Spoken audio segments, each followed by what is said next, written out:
Goat boys, rise up! Okay. I don't know how prepared I am to read today. We'll see. We're definitely just going to have some fun. And let's see.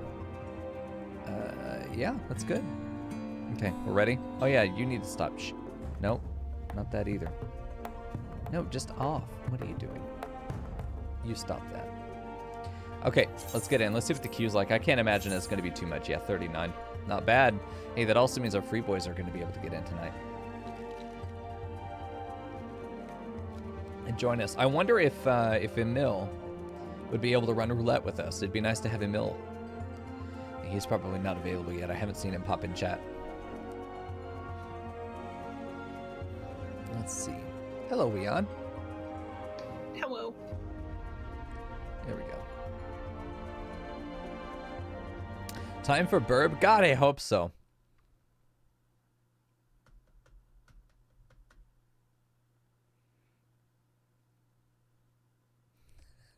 He is nice. Yes, why don't you jump in voice? You're welcome to. You don't have to actually be playing with us to be in voice. Any of the Final Fin boys are allowed to join. More people to talk to. Always good. Okay.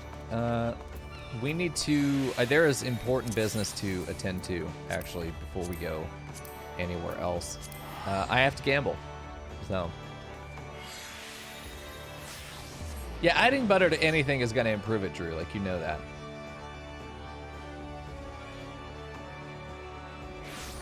Okay, perfect. Let me find a place that I can sit. We'll do this. Here we go. Snake getting voice too? Oh, yeah. There's Yiz. Hi, Yiz. All right, perfect. Hello. Perfect. Cool, cool. I hope the capybara runs up on the table. I will be a very happy boy. Please join us up on top. Okay, let's shoot how we're sitting. Almost. He was almost in our lap. That would have been excellent. All right, let's see if we can get like a nice camera angle.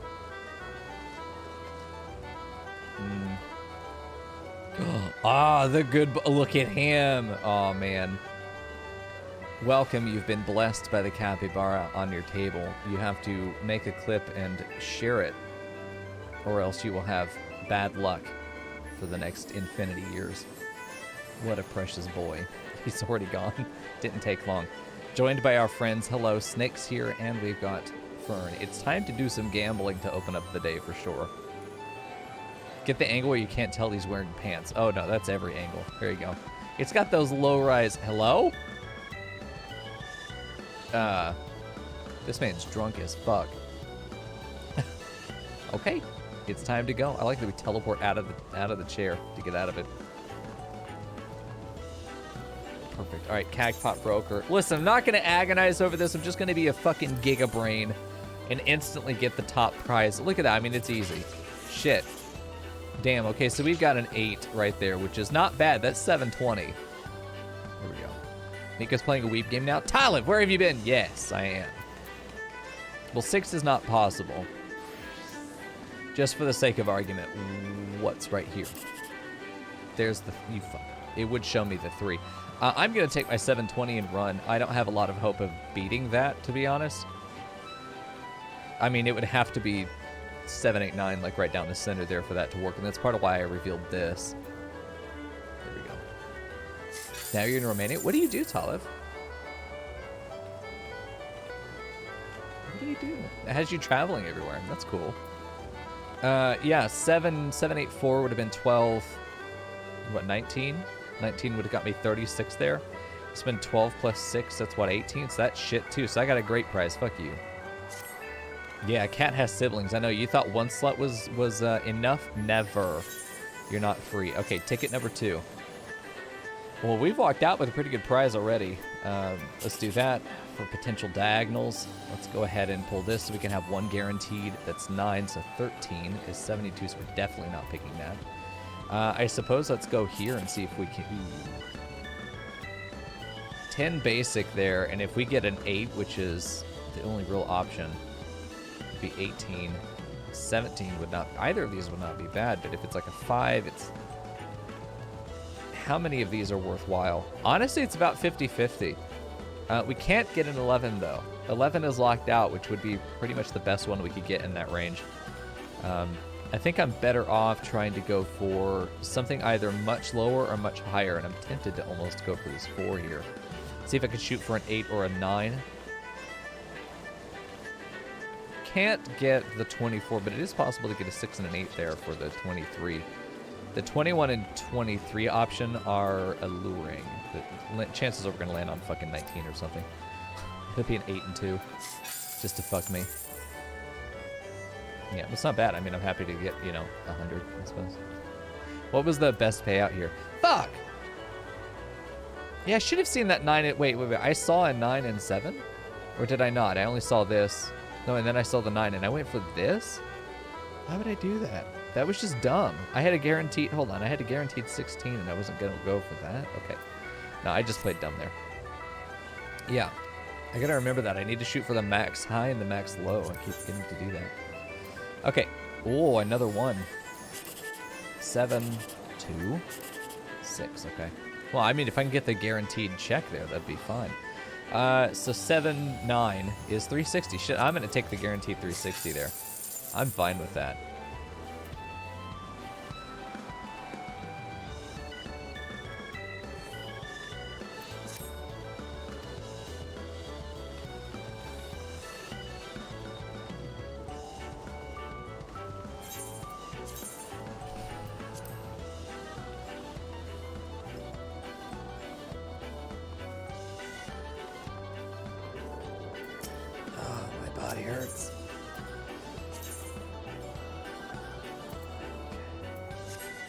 We're getting out of here. Listen, we didn't lose anything. we got to like 1100 there. Not bad. We could have walked out with 2000. At the end of the day, like, what's the difference? There's not very much. There's not much of a difference there. Hey, can I get the big Kekpot ticket now, or do I need to wait until the weekend? You don't see shit, Cat. Hey, can I beat her now? I might be able to beat her. She's got some real strong cards, but I think I can contend. If a match ends in a draw, a new deciding match is played with each player using the cards they captured. You can buy the big tickets after they draw on Saturday. Oh, I could do it right then? Okay, good. Yep. Here we go. I can... Okay, cool. I'm going to go scoop it then while we're here. A card's rank increases in proportion to the number of cards of the same type already played. You probably want a specialty deck that has a lot of similar cards, which I don't know if I have. Yeah, mine don't have typing to them, which is really rough. Hers probably do. I'm just going to play consistently to where my cards are strong, and they get them flipped anyway. This will flip that bottom one and then open up a top attack. Ooh, didn't do it. Wait, you get a +1 for being that type to begin with? Go fuck yourself.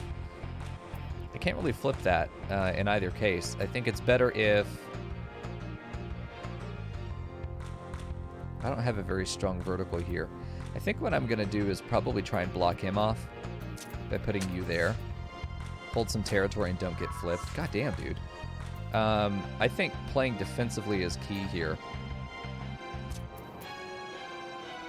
I opened myself up to a lot of trouble if I put the Moogle there. Let me just do this and just take that territory. Damn, I'm gonna lose it anyway, and I can't do anything about this. Yeah, all these typing +3 there, so it's a +12. Go fuck yourself, dude, man. That's rough. I could get the Goober Mandeville card and then another one over here. I'm not gonna Zerg this one out. I don't have a strong deck here. Let's see what's recommended here. It's pretty much the same thing. I don't have any typing bonuses. That's my problem here. Let's put that there because it'll get a +1, so it's a 7 all around. Yeah, that's like an 8 and a 9 there. What the fuck, man? How am I supposed to beat that? Okay, we are going to...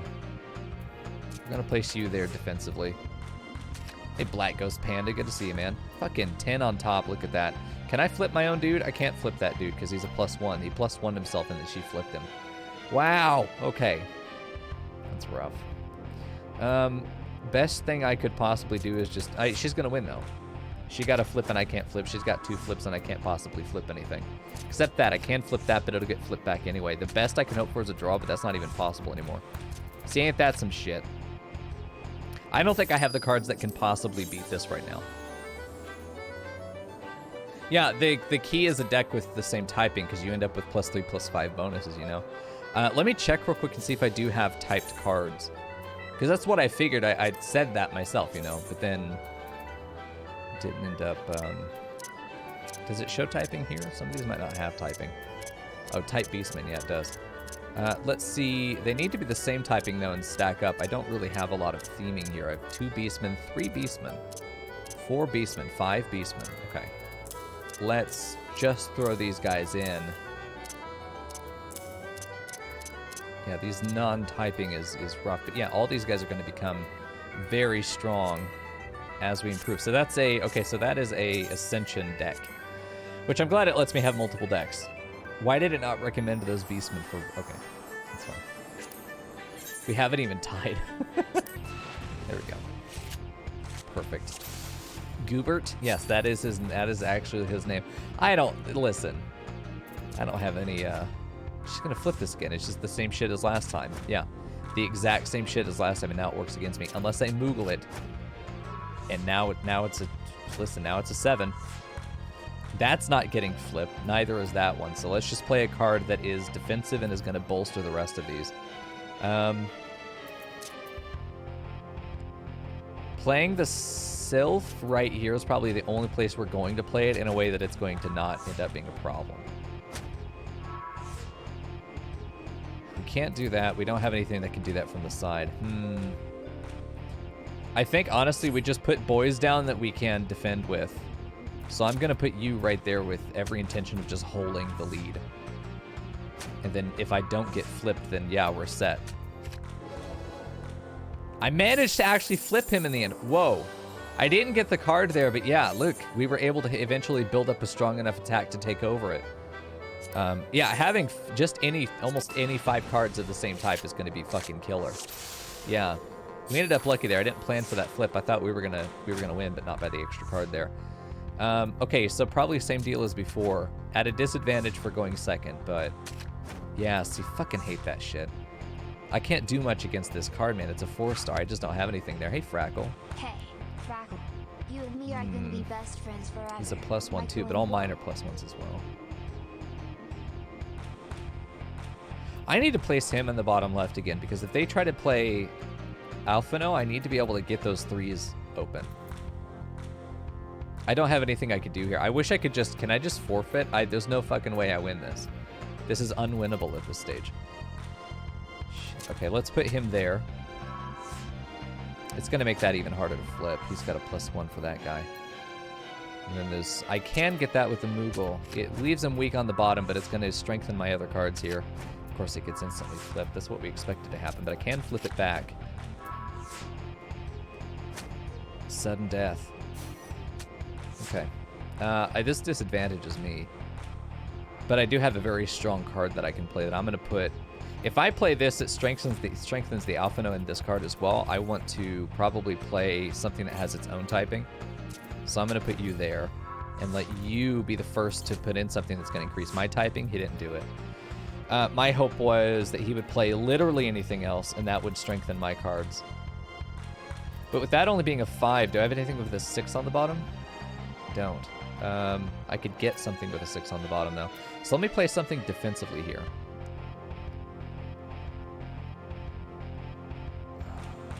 You know what? No, I could do that, but it would be weak on the 5. Because the last thing I'm going to do is play that card. That's got to be my ace. Okay, let me... Because that's a 5. I need this to be +1, and then I can take it from the top. So we're going to keep that one there. Let me see if I could put you... Just get you down. If I put this down, it gets flipped, it gets flipped, it gets flipped, it gets flipped. There's nowhere to put this thing that it doesn't end up getting the dick. But I might be able to bait out the Alphino. We need to not agonize over. Just place something. It doesn't ultimately matter. Okay, so now it's a +2 there, but all my guys are +2 as well. I do have 7, and he has 5, so we can flip this here. It's not going to be a very strong card the longer this goes, but that's okay. I can go ahead and... Now, there's no strong place to place this now. I've fucked myself over. This is an 8. I can only flip one card, though. He has the dancers. I'm waiting on getting his dancer placed so that mine is better. I'm calling it dancer. I have no idea what the fuck it's called. I didn't flip? Oh, yeah, it's 6. Yeah, it's the same bonus. What the fuck was I thinking? Yeah, I threw this game. Fuck, sudden death again. 2 in a row. I've got a little bit more synergy this time around, and he's playing boys that I can flip pretty easily. I'm going to go ahead and play into the bonus that he gave and snag that right there. It's weak to the bottom, and I'm sure it'll get flipped, but yeah, I should be able to flip it back with a Sylph, which is also weak, but I think we're going to keep baiting him to keep flipping us, but we should keep the advantage if we do. Yeah. That's a 7 on the bottom. I have an 8 right here that will also get protected. That's a good time to play that guy. He's a little weak from the top. That's okay, though. He's very weak from the side. This guy has no bonus, so I'm... Actually, can I get both of them? No, I can't get that. That's an 8. The only way to do this is to do this and probably get flipped in sudden death again. God damn it, dude! Please! Okay. It's to my advantage to play something that does not have typing. Let him be the first one to play typing. He's ended up with basically all his own cards again. Okay. I can't avoid his typing anymore, but I have an advantage here. Okay. That's a 5 on the bottom. Man, I could take it again with this. Okay. I want him to play one of these two. Let's bait him into taking the Sahagin with Alphino. Damn, didn't do it. That's the exact place I wanted to be able to put something to. Fuck you. He's just holding territory, which is fine. But I can't take this anymore. I would need a 9. This is a 9 on top. That's a 9 on bottom. It's not useful. I don't have anything that's strong to the right here. The only real way to play this would be to put you here defensively, but that gives him a pocket to be able to play into. He doesn't have anything that's strong at the bottom, though. He could place this guy right there and fuck me. And fuck me.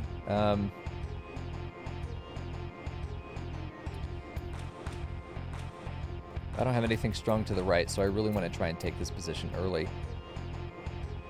Or bait him into placing something there, but if I place something there, I'd have to attack from that side. Okay. I think I'm agonizing over something that doesn't matter. I don't know if this is winnable from this stage. Let me just take territory with the Moogle. It's the only strong place to put him in. She wasn't able to flip. I'm not going to take that territory either, but I can place a very strong card right here. That's going to be impossible for him to flip again. And she doesn't get any benefit. That's a 4, and I'm able to flip. I think we win. Fuck yes! After, like... we didn't even get a card for it! Fuck!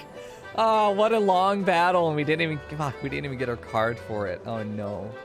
Anyway, Frackle, thank you, man. Tier 3 subbing for 30 months. I appreciate that. We're only 2 subs away from being able to spin our bonus wheel. We do have a cosplay stream coming up sometime. I'm not sure when. That was a reward for previously hitting that goal down there. I'll be cosplaying as Link, actually, is what you guys chose. Also, we have our State of the Stream this Friday, which there's not really going to be that much to talk about this month, but it is there. Just for anybody who wants to join it, you'll see the event in the Discord at the very top of the channels list if you want to get info about that. It'll be 7 o'clock Central this Friday, which is, let's see, 15 minutes from now on Friday.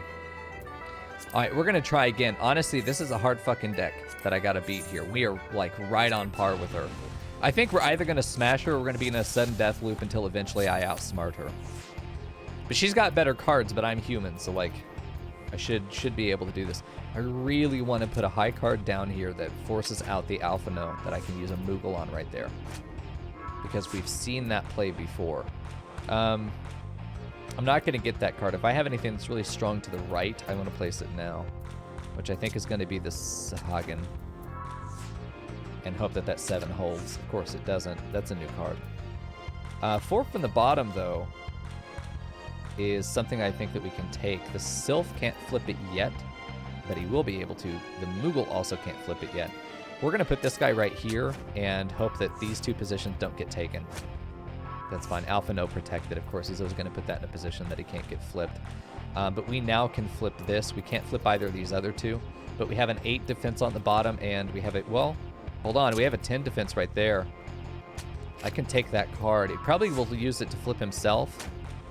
He didn't end up doing that. Interesting. And a 6 right here, it's going to be the fucking sudden death, like I said.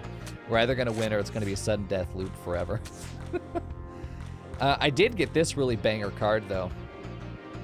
I don't want to make the same mistake. This would have a typing if I play something else first. Let me do that right here and take away an alpha node position. I really want to place the Moogle like right there in the middle. I'm hoping that he uses a card to take it from the top, maybe. No, he places Sahag in between. That's okay. I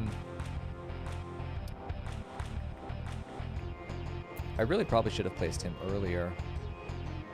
And honestly, yeah, that would have been the place to do. I fucked that round up. Really, this guy should have been placed down first because it has no typing. It's to your benefit not to give the typing because the opponent will get a +1 advantage over you. So I've got a 4 on the bottom. It doesn't matter because these guys are going to have equivalent.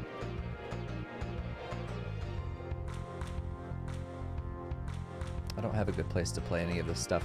But I can do this in the corner and just take some territory. I'm losing this, by the way. There's no way I win. Yeah, he uses it defensively.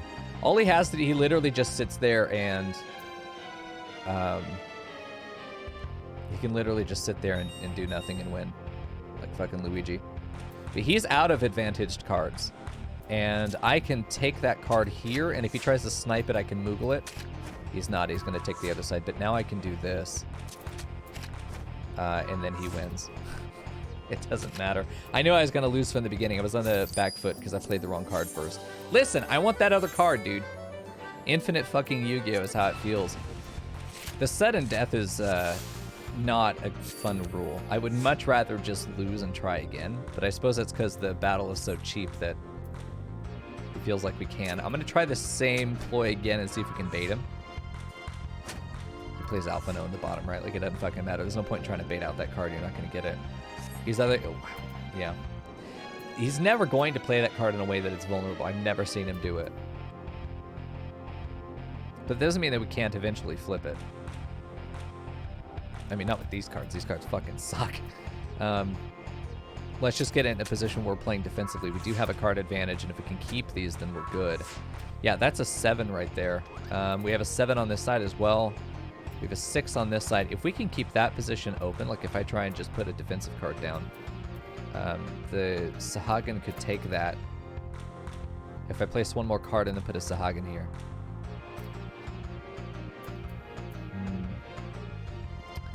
So where do we put the Sylph to be protected? We're not putting that 2 up top. I think we're just going to put this in the corner. It's just I'm so afraid of something getting placed there. I think we're better off doing that and leaving ourselves a position open. Yeah. Because now I can do Sahagin here to flip the center. And now this is going to be probably impossible for them to flip again. And then the Moogle comes in with absolutely no hope of doing anything. Fuck! No. I don't... Okay, so he played the one card that types into me. This is actually really good. I have the opportunity to flip that with you, but you're very weak. This is a good chance for us to bait something if I were to do... If I were to do Scarface there and flip it. It's now +2. He's got to use something bigger to be able to flip it back, but I should be able to use this card, which won't buff him at all. Right there. He plays something to flip it from the bottom. Oh. Or he doesn't. Okay, I'd say that was a silly play. Because now I can play the Sahagin here to flip that back myself. That ends up only being a 5 on the bottom. Like, that's still something we can flip if I do this. The Moogle should go here.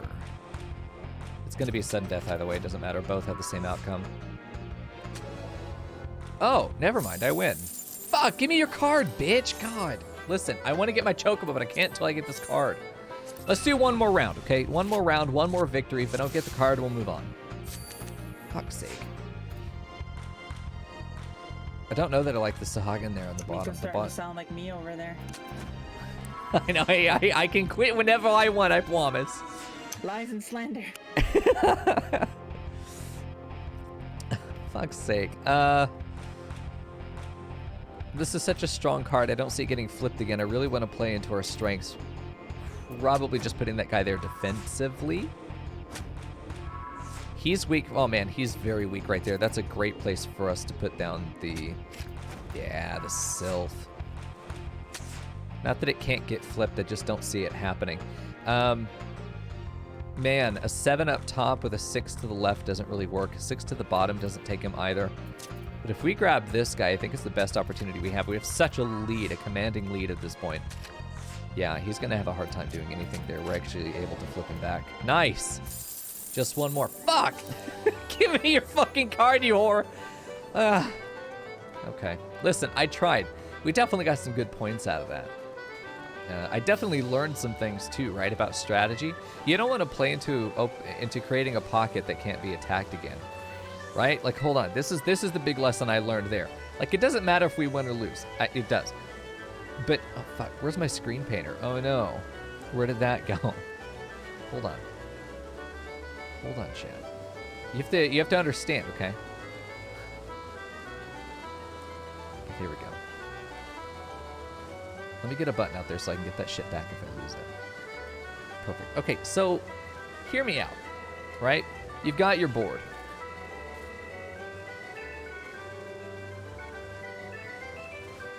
If there is something here and here, ooh, it is not to my advantage to play here. Because then that means the opponent has this space that I can't then attack anyway, right? I mean, obviously they could attack here and then I can't attack there. But you've also got to see it. Oh, there's a game. There's an old game my mom and I used to play on grid paper where you would just have dots. Hold on. It would be... just be dots. Yeah, let's just do like this. It would be the corners on the grid paper, right? Do you know this game? Yeah, 2-dot game or whatever it's called. Yeah. Mom and I used to play this. And someone would start like this, and someone else would have to put down a line. You know, next player puts down a line. And your goal is to try and create boxes for yourself. Well, I would put a line there. She might put a line there. I'd put one here. You know, she'd do like this. And what would happen is if you're able to make a box, you get that point, it's you, and you get down to put another line down. So I might put one, you know, here. Well, she goes and does this again because she wants me to win, apparently. So then I can close it, and then I can go again and I can close it, and I get both of these and I can go again, right? So it ends up being like this. But there's that same idea where your turn is going to lock over territory, and there's a clear place of advantage for your opponent to play into. So creating a pocket that you can't then retaliate into is an issue. You kind of want to leave yourself an alleyway to be able to take back on, you know, against them again. This isn't how we play tic-tac-toe. I know. Yeah, I don't know what it was called. We just called it the line game. There are a lot of things we call the line game now that I think about it. Anyway, yeah, that's... NPCs that I definitely know it's a lot easier to win when they go first. Some of the rule set seem like it's to your advantage to play second as well. Like if it was an Ascension battle mode and I had the same type as their deck, yeah, I would be greatly to your advantage to go second. Okay, so we're good here. We've done our gambling and our card playing for the day, so I got that out of my system. Now it's time for us to go do till see all results so that I can... Nope. So I can finally get my fucking chocobo.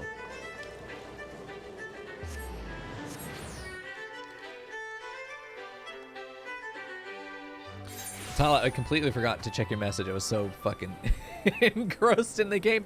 You're an investment banker that teaches English online on the side or something like that. Got you, Tala. Yeah. I hope that investment banking is going well in Africa and then now in Europe. Let me catch up. You're in the process of changing career. I don't blame you, man. I hope you find something better.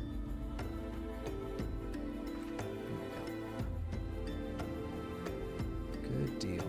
Is Mr. Fueco? That's right. Yeah, Talib. No, I know. Everyone in the chat is a 47-year-old investment banker, and if you tell me anything other than that, you're banned. Get that burb? Yeah, we're working on it, man. Believe me. Let's go. Cat logged in. Nice. We are all investment bankers, that's right. Very competitive industry, actually. Okay, hello Tataru, also known as Finn Murgo. The Waking Sands, I'm ready. Oh, hey, this is Yida and Papalamo. Okay, listen, I'm going to follow the advice. I'm going to talk to them, okay? Let me see if I have this right. You're an adventurer who's a scion and a storm. Golly, how do you keep track of everything? It must be fun pairing up with a lot of different people, though. Me? I'm always with Papalamo. Come to think of it, why am I always with Papalamo? Good question. Oh, fuck, here we go. My throat's itchy, so this is the perfect opportunity. Following the calamity, each nation's armed forces underwent large-scale restructuring centered upon its grand company. In Gridania, the Order of the Twin Adder absorbed both the Wood Whalers and the God's Quiver, while the Lominsons enacted the complete merger of the Maelstrom and the Knights of the Barracuda. Ul'dah is an odd nation out, having made no notable changes to its armed forces. As before, and in the spirit of the Sultanate, each entity retains a certain degree of independence. Thanks. Which is fair. Stuff we knew, but still. Fuck's sake, fucking... Hey, the thing is, though, like, as bad as that is, it is entirely what their canon voices are. Like, they all sound like horrible little goblins. Like, just imagine you're walking around the world and you've got the little bards that are coming together and they're gonna sing Queen or some shit, and they're all little potato bards. You know exactly what's gonna happen there. Mama! Ooh! It's gonna be so fucking bad. It's like Toad sings. Honestly, it's like fucking Toad sings, I swear to God, every time. Every time I see potato bards, that's what I imagine. Yeah, that's didn't mean to make you cry. It's enough. It's so bad. Someday we'll have to have a fucking karaoke night, and someone will just have to be a resident fucking gremlin. I think that'd be great. Toad sings, yeah, Bohemian Rhapsody. Honestly, if you link that, I think it's perfect voice acting for Final Fantasy 14's. Jesus. Yeah, if he does, I mean, I'll gladly provide the vocals.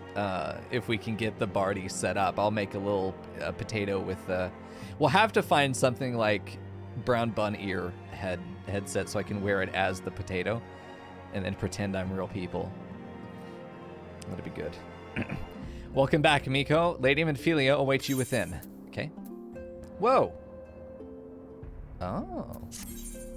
Yeah, the reward for this quest is, I think, exactly enough to get Machocobo. Welcome back. It seems you wasted no time putting your skills to work. How do I know? Why, the recruitment officer called to regale me with the tales of your heroics. The pride in his voice was palpable. Oh, dude, everyone's here. We Scions are truly fortunate to have you with us, Mico. Now, when we last spoke, I said that I wanted you to meet some friends, did I not? Well, I neglected to mention that you have already met. Tataru, please show them in. Okay! This way, sirs! Fucking Tataru! Oh, look at I fucking love him. He's adorable. Thanks again for getting us out of that mess. We owe you our lives. But I don't think we've properly introduced ourselves. I'm Biggs. And I'm... Gods, man, spit it out, will you? Wedge, at your service! Look, I love him.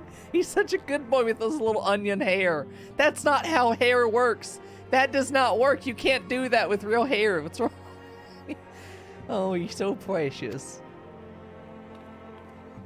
There we go. Never gonna get that voice out of your head. Oh, I'm sorry, Leon. I am pleased to say that Biggs and Wedge will be staying with us for a while. Magitech-driven contraptions such as airships grow ever more vital to the city-states of Eorzea.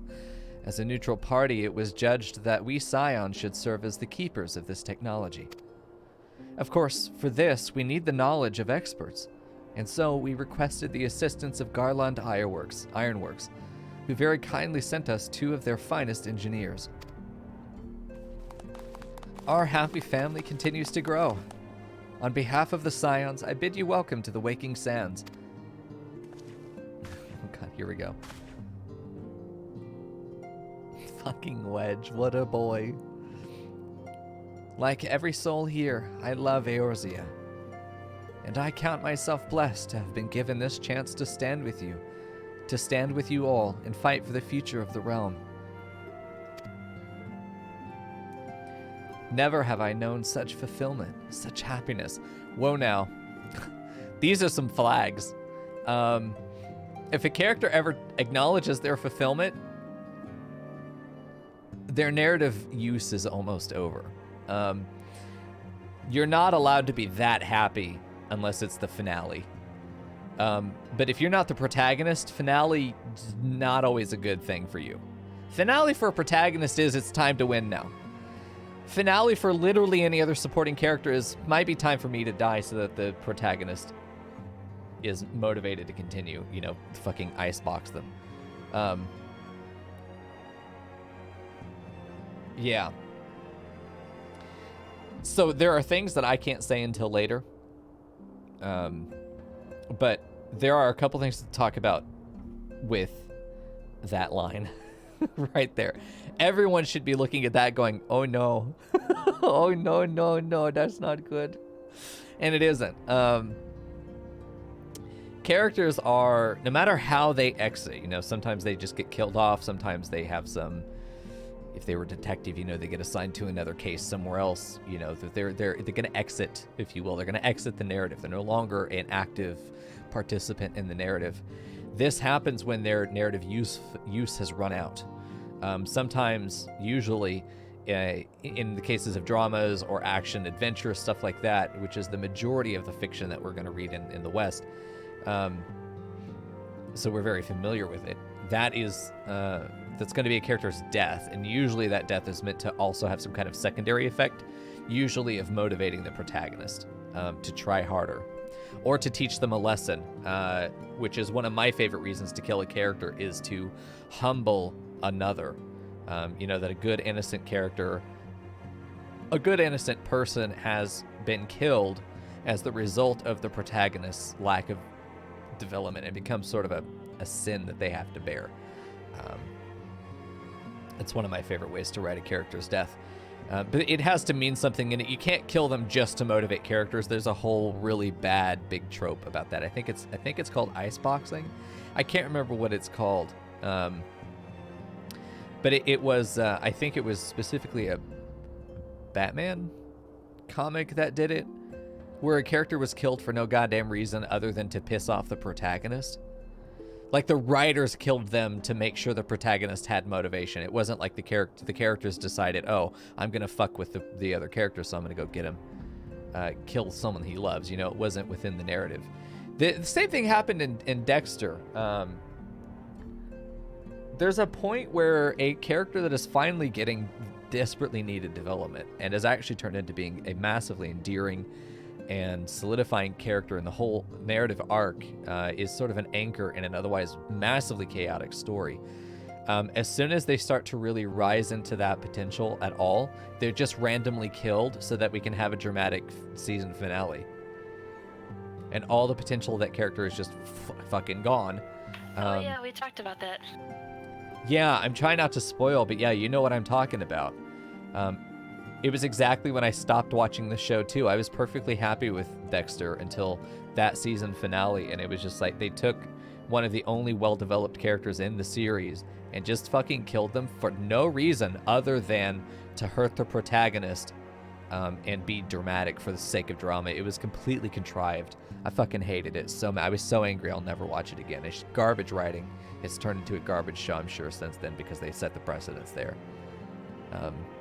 But yeah, that's something that can happen. It's a massive flaw. Don't do that. You don't eliminate a character purely to piss another character off. It has to have meaning. But regardless, every character will be removed from the narrative when they no longer have anything to contribute to it.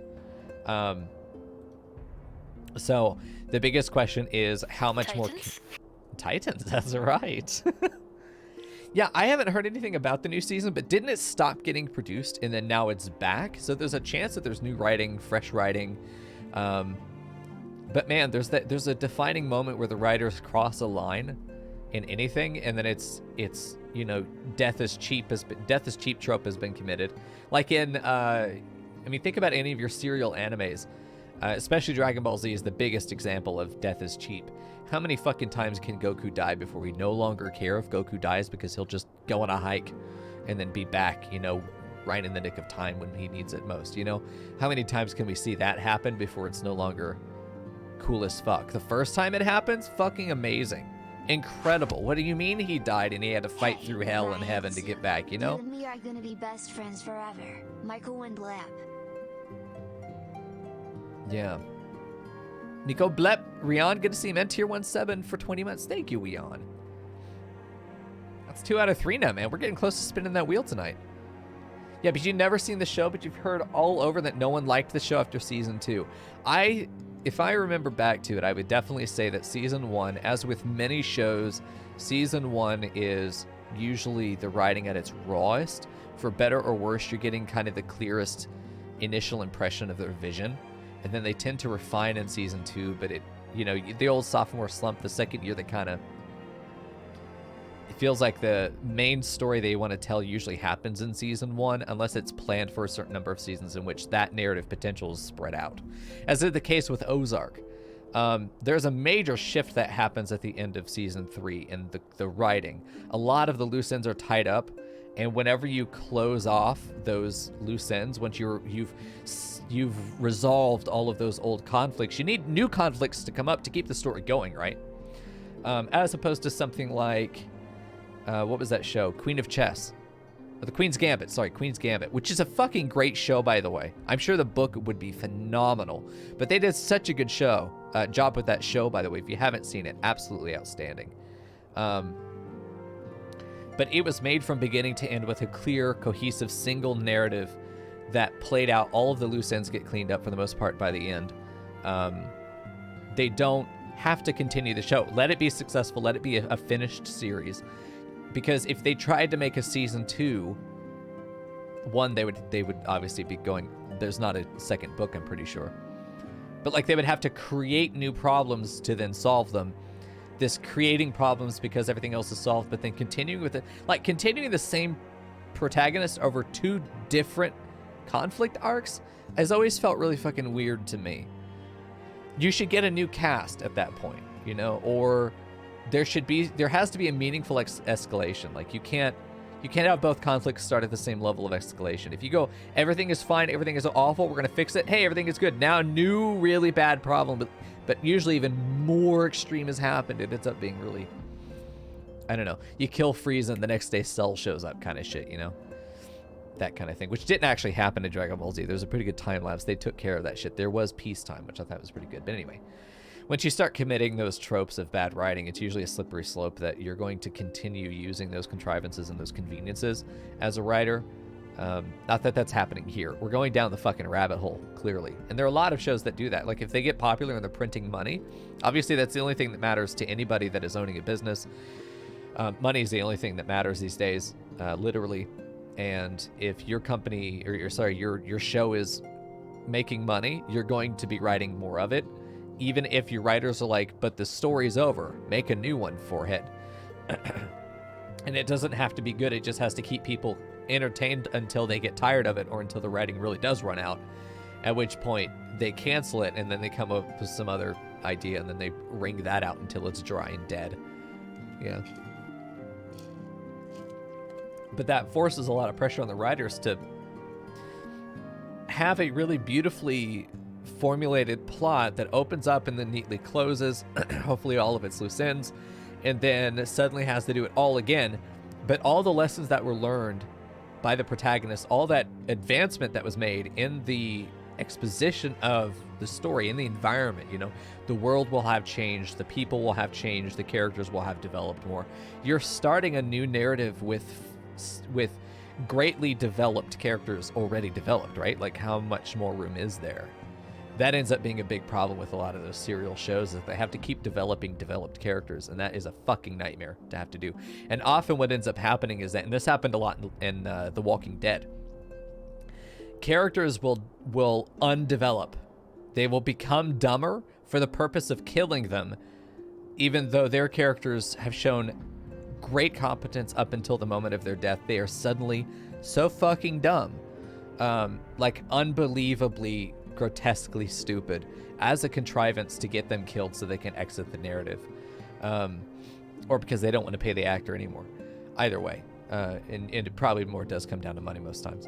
A lot of these serial shows with a lot of characters on them are meant to get everyone hooked onto one of the personalities. They have an archetype that's meant to fit every different type of viewership demographic, and then when they either get tired of working with the actor or they don't see that viewership demographic viewing as much as they want them to, they fucking kill their representative character and replace them with another one that will have a better representative demographic to view as and attach to the show through and stay watching for that character. It's fucking nasty, the kind of engine of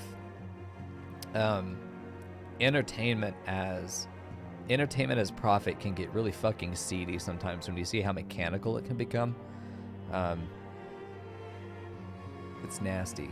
I don't know, I get a really nasty feeling about it, because to me, storytelling is about, I have this message, I have this story I have to tell, you know, I can't fucking sleep unless I tell the story.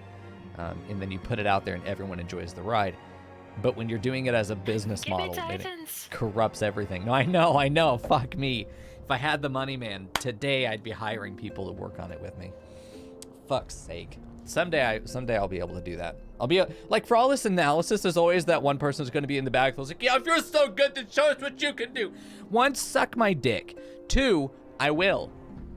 All this analysis I'm doing is the kind of thought process that goes into my own writing. You know, we think about all these things. And believe me, I do just sit here and stare at the fucking wall and go down these rabbit holes about all these little influences and the different tropes that we're going through and organizing, and Jesus fucking Christ, it's like a 10,000 cell Tetris game, and 5-10 blocks are dropping all at once, and you've got to get each of them moved into place, you know? That's what my brain feels like 99% of the time. Anyway. He will stare at the wall and then turn to you and drop some little nugget of honey dick and pain. I'll arrive at some kind of conclusion, or I'll find a really good connection that I want to hold on to, and then I'll share it, because obviously I want to talk about this with the people that are involved in the project. And I'll just turn to them and be like, yeah, I think this needs to happen, or I think this is how that would work. And then usually the response is, why do you hurt me?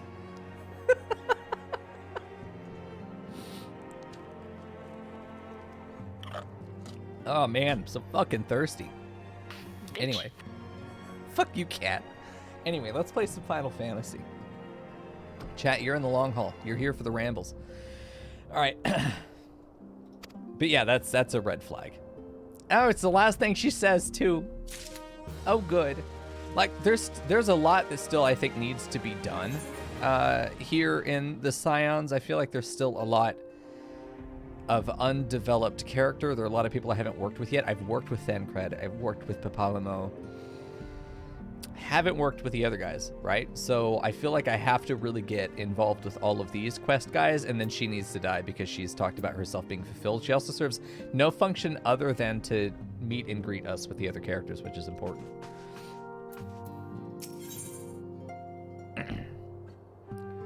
You're wondering about Endwalker with this talk. Oh boy, we'll see.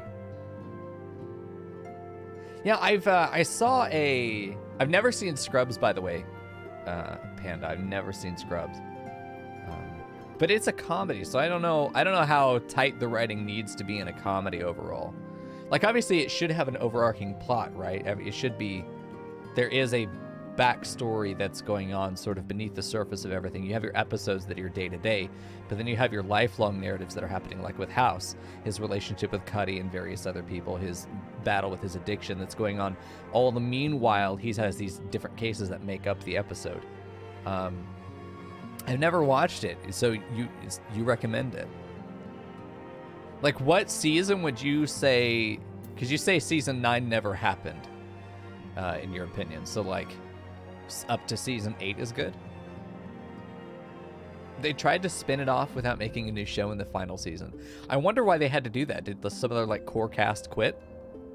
Was it during the writer's strike? Because I know there was a big writer's strike, which fucking good for them, by the way. I can't wait. I think this year we're going to see so much striking. I think that we're going to see so much organizing and unionizing. I think we're going to see walkouts all over the place, and I am so fucking ready for it. I can't even tell you. I wish I were wealthy enough to be able to pay people to strike. You know, go to a district that I know has abusive admins like the one I used to work at, and be able to just say, hey, English department, I'm going to pay all of you exactly what they're paying you to stay home and strike. Fucking take it or leave it, you know? Yeah. Rian says Ophelia retires and gets a puppy. Oh, I hope so. In any case, yeah, I mean, we could talk all day about really anything, but I get so interested in the narratives of things and how they're structured. I just love narrative structure. Anyway, I need to investigate the Sylphs. I think I remember going out to talk to the Sylphs in Gridania. There's like a little area off in a little wooded area. Yeah, need to go over there. Let's see. Now, having set aside the formalities, we have a favor to ask of you. I'm worried that it's voiced. Urianger, have the documents arrived from the students of Baldessian? Aye, my lady. They arrived but recently. God, he's just fucking honey in my ear holes. Goddamn, dude. Gideon Emery. Man, he's on a very short list of voice actors I want to meet. And that have greatly inspired me to become a voice actor myself. Gideon Emery was my first husbando as Balthier. His fucking voice, man, when I was a 14-year-old boy listening there, that voice was amazing. It was just like, that is the man. that is the man. It was just great. I loved the sass of his character. His voice fit perfectly. It was so well cast and directed, and I've just loved him ever since, you know? He was one of the big first inspirations for me wanting to become a voice actor, too. And then the second one was Kyle McCarley with 9S from Nier Automata more recently. But those are the two big, I would say. Man, just great. I actually have a sort of impression of his voice on my animation demo. We have conducted a study at the behest of the Order of the Twin Adder. Not my impression of Gideon Emery, right? But that same low in the throat, monotone, high nasal that he has, fucking great. Papalimo, Ida, a synopsis if you would. Yes, make Papalimo talk. Our task was to survey the behavior of the Sylphs, a beast tribe indigenous to the Twelveswood. Yeah, because he's perfect. That's right. Yeah, I wouldn't change his voice either. Gideon Emery, he's a veteran of Final Fantasy anyway. He knows his shit. Oh, how to describe them. They look like Gisselcreens, floating ones, that worship the primal Ramu. Wait, hold on now. I thought they were Gyshal. Gyshal. Have they always been? Have I always read that wrong? Hold the fucking phone. I've been playing Final Fantasy games since I was a wee lad. Have I always been reading these wrong? I thought they were Gyshal. Is this just a shift? Have they just made this different for like this game, or has that always been that way? Help. I'm fucked. Gisselgreens?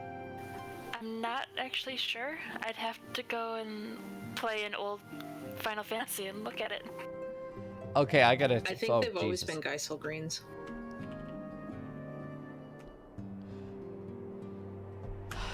Really? I have said and typed that wrong my entire life. Over half of my living years have been spent fucking that word up and having no clue I was doing it wrong. Yeah, I don't think I've ever heard it spoken out loud by a character either, to be fair. Wow, okay. Well, okay, to be fair, I'm dyslexic, and SH is more likely than SAH. To be fair, in my defense. There we go. Don't feel bad, Mico. I've literally done the same thing. No, I don't feel bad. I'm just shocked. Though technically a beast tribe, sylphs are blessed with a comparatively personable demeanor, conducive to peaceful communication. Offering us an invaluable opportunity to learn what the beast tribes know of the primals. While Ramu's existence is well documented, the sylphs do not, or perhaps cannot, summon the primal any longer, insofar as can be ascertained, until such time as we know. It would be unwise to assume that the threat posed by the primal has passed. Which leaves Gridania with the added worry of not knowing what they should be worrying about. Honestly, this room could use some chairs. Like, more than one chair. Why is Menphilia the only person that gets to sit and then she doesn't? Like, my ass would be right there on that desk. I'm not standing. In that regard, they are hardly alone. What we can say with absolute certainty is that Gridania has its hands full fending off Garuda, who, I need hardly remind you, is among the most savage and terrible of all known primals. In short, it is essential that we approach the sylphs in as diplomatic a manner as possible. Well, out of all of the beast tribes, if you will, they seem to be the only one that are willing to talk. I mean, they have an active peace treaty with... Gridania itself. Like, they seem to be the ones who are willing to negotiate. Though I will say, I think that every beast tribe would be willing to negotiate if they weren't met with some bullshit, you know? I mean, the XIV probably would need a little bit more buttering up. I think the... I don't know. They seem capable of reason. So why can they not be capable of coming to an understanding? Usually it's going to be one side or both wishes to conquer the other. So then, yeah, that's not going to resolve itself with anything other than giving one the dick. But that doesn't change the fact that there is... I think there's a lot of overlooking the potential for diplomacy across the board with them. We'll see. Words and actions can be misconstrued. The only sure way to communicate our intentions is the echo. Winning the Sylph's favor may well bring us a step closer to mitigating the threat of the primals. Will you help us? I am grateful. Lovely. Well, as much as I'd like to help, I'm afraid I would be of little use to anyone in Gridania. A veritable babe in the woods. Ida and Papalimo, however, should be able to see the forest for the trees. Is that not so, Menphilia? Indeed. You are willing? Leave it to me. Us, Ida, us!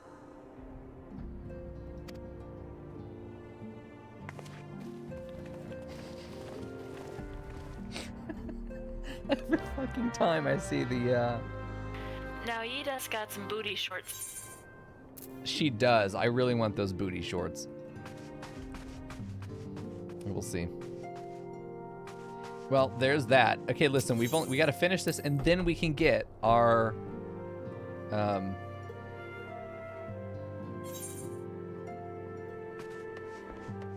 we should get our, Chocobo soon.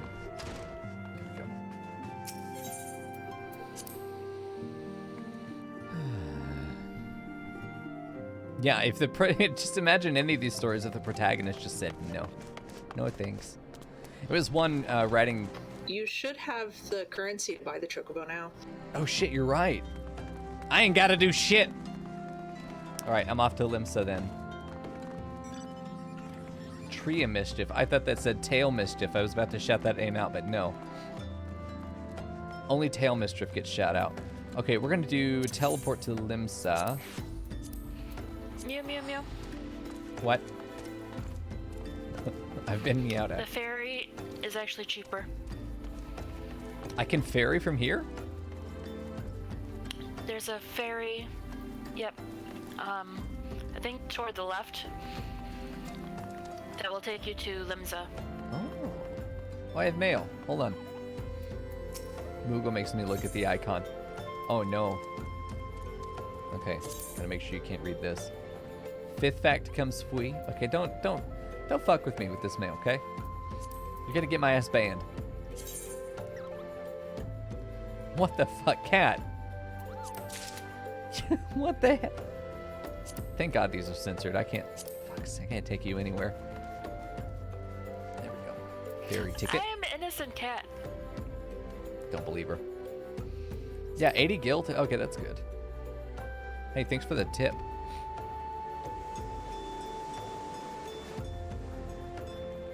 I always feel bad. I feel like I'm the only one boarding this ferry. It is a big fucking ship just to take one person.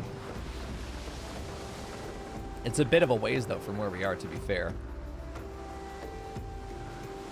Still. Yeah, this whole ass boat just for me.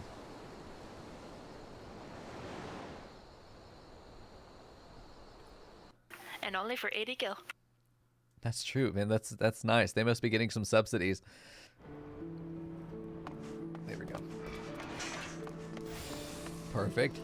Shout out to Bunny Heart. Okay, so I need to head up to the aft castle. It's good to know that. Hold on. So this takes me straight to the Waking Sands. I didn't know that. That is such a convenient exit from this area. Whoa. I've got to keep that in mind, man. That's fantastic. Okay, so now we need to go buy the chocobo thing, which will allow us to summon the boy. Ah! Okay. Let us do that. Sassafras McGee, what a fantastic name. Sounds good. What's your name, Mephilia? Mephilia. Okay, listen. Copy, but don't make it look the same. Okay, cool. So we should be able to get the material here. Stone Chocobo issuance. Nice. We also have 200 left over to buy nothing. Should be able to... Nope. So how now? Present a Storm Chocobo issue. Okay, well, hold on. Did I say issue? No, not that. Let's do...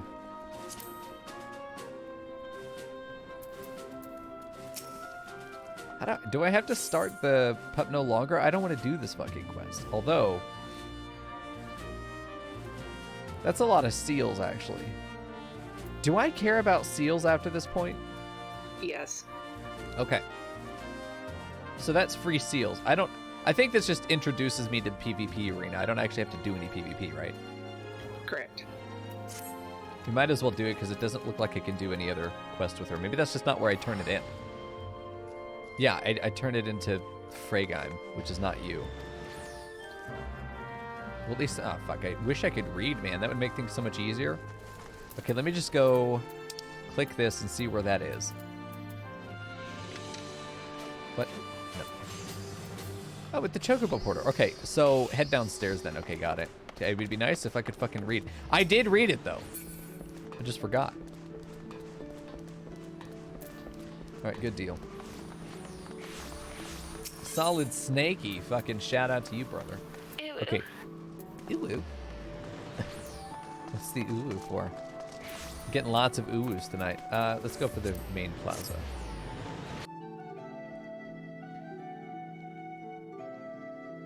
Cause I can, bitch. Good, please do. I was telling Kat the other day, because she felt like she was interrupting when she wanted to talk, that you're not interrupting if you want to yell at me. Because the default is me talking to myself and maybe chat. Literally anything else is superior. Here we go. What a fucking name. There we go. Okay, take the issuance and give bird.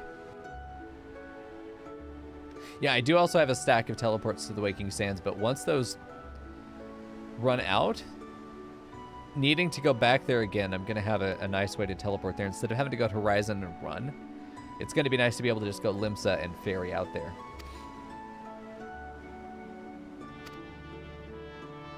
I was hoping that I'd be able to get the Chocobo from the... Oh, look at my boy. Oh, he looks great in red. He's been in high spirits the past few bells. He must have sensed that his master was coming. Not his master, his friend. Oh, look, he's so fucking proud. He should be. Give him a name.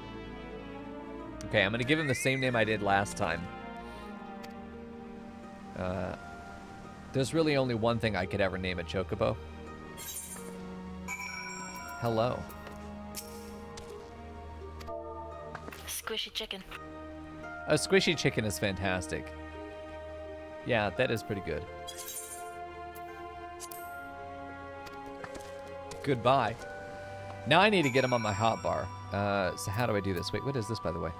Interrupts the use of the targeted action. We're going to throw that there. We're going to throw that there, too, because it's not an actual skill. That's not an actual skill. There we go. Just adjust our bar a little bit. Chocobo art win. Oh, boy. Soon. Yeah, we need to do a drawing stream soon again. Okay, there's our whistle. Hell yeah. Perfect. I got my driver's license. Personal Chocobo. So that leveled me up to 32. Creates a barrier nullifying most knockback and draw-in effects. Oh shit, that's pretty cool. I'll forget to use that in the heat of battle.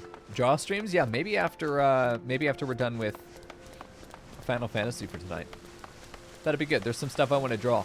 I had done most of the work for... Let me just show you, because otherwise I'll forget. I had done the core design for the next bit of merch I want to do for myself, which is the Beat Goat Do Crimes design, which might just get cut down to Do Crimes, which I think is also extremely appropriate. Let's see if I can find the PNG and open it for you guys. There we go. Oh, gee. Fuck, it opens in Paint. Are you kidding me? Open in... Fuck, where's the open with? Are you kidding me? Photos. Yes. We did this kind of in a heat of passion. There he is. What a good boy. That I want to put on a crop top hoodie and enjoy myself in my crop top hoodie. Think that's going to be great. With or without text. I think that Do Crime could do very well just as a block over here on the left. It'd be fantastic. So that could be good. I'm happy with him. What a good boy. Okay. But there is still, like, finishing that... There's a quest where you can summon your Chocobo out onto the field so you can, like, fight with him. It's in Bent Branch. I think you just have to be level 30. Okay. Yeah, I think you're right. I think I remember having that. I can have him tank so I don't have to get punched all the time. Or have him heal. Which probably is what I'll have him do. Okay, good deal. So we've got that. It actually starts in Camp Tranquil. Part of me remembers us having really? this debate. Yeah, because it goes from Tranquil out to Bent Branch. Okay. Sylph-management. Okay, the Wolves' Den, which is just upstairs. So let's go ahead and do that. Yep. The Aft Castle. Let's get all this stuff turned in if we can. As soon as we can. Clear out the log. I really don't want a bunch of stuff just hanging out there. Oh, Jesus. Is it? It's not there. Oh, boy. It's right there. Never mind. Got it. the exact one place I didn't look before. Look at Ozzy fucking Osbourne down here. Don't you run from me, you little slut. Oh, fuck, he's gone.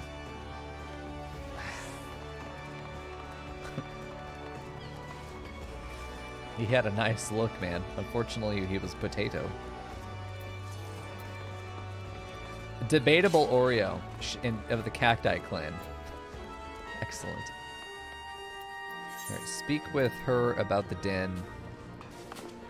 Okay. Oh, at the wolves den. Yeah, I'm not there yet.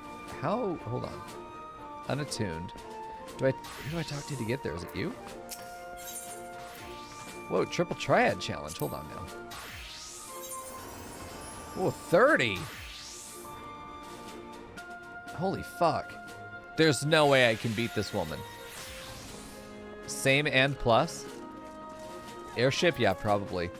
Let's try once and get our ass absolutely devoured.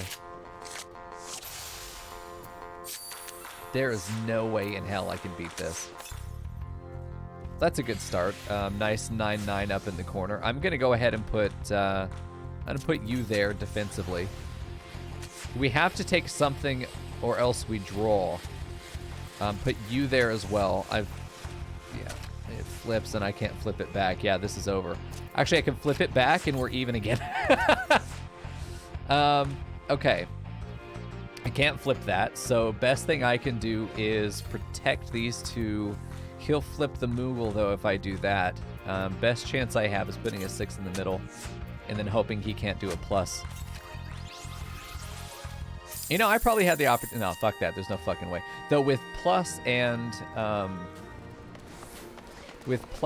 equals, I think that there is a good opportunity to be able to get some sick flips, even though her values are high. I think there's no fucking way I'm going to do that without spending more brain power than I have right now, though. So we're going to skip that. But it's good to know she's there. Okay. So Rian says, Morabi dry docks to boat, south from Tempest Gate. Which one is Tempest Gate, though? Is this Tempest Gate? You should go get the Marauders Guild teleport so you can teleport outside. You know what? You're right. Okay. Let me do Culinarians and then run north.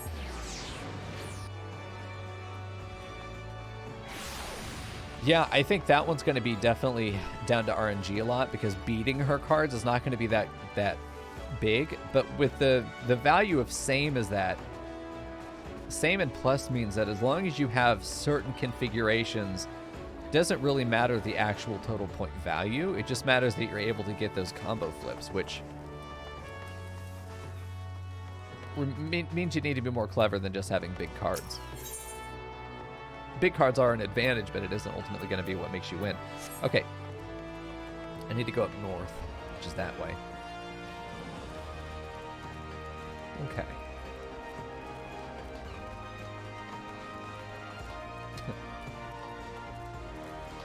Scantily clad cat bitch. Hold on, did I actually go the wrong way? No, I'm just not there yet. Perfect. Yeah, we'll get this crystal. Looks like that's what she's doing as well. And then, shout out to fucking Captain Cappuccino and Frenched Fry. These are some excellent names. Okay, so now we've got some more gates open to ourselves. Man, I'm excited about Triple Triad, for sure. I want to play more. I feel like I should take the map and cut out some of the stuff that I really don't care to see on the map. Side quests, just regular side quests, I think I want to get rid of. The blue ones I'll keep if I can filter those out, and then everything else pretty much gone except for access points, merchants. But I want to be able to highlight the stuff that I really do care about, sort of like an item filter in PoE. Okay, so Tempest Gate takes me right out there. Jerry Dindon's Fern. What's on the menu tonight? Yeah, Morabi Bay. Run down. This is all the way. Oh, I see where it is. Okay, I haven't actually attuned it, so it's time to do that. But before we do, let us get our mount guide out. That's minion. I don't have a mount guide. Companion. But this isn't him as a mount. This is just companion. Oh, no. There it is. Cannot execute. I was going to say, did you eat the whistle out of your inventory? I did not. How does one eat a whole ass whistle? A lot of lubrication. Well, listen, that's in our wheelhouse, so we can do that. Chicken and potato, nice Fern. Okay, now I have ability to go fast. Nice. So we are significantly faster, and that is a damn good feeling. I'm running the wrong way. No, I'm not. Okay, we're good. Let's have this center on me so I can actually see where we're going. There we go. I do want to glam my chocobo up as much as possible. I also wish I could sit differently in him. Can I do that? Change pose? There's no change pose for this, unfortunately. I want to ride my chocobo like a fucking surfboard. That's exactly what I want to do. Be sipping an energy drink through a straw. Got my hoodie on, sunglasses, got an iPod listening to fucking Green Day. Do a sick kickflip on my chocobo.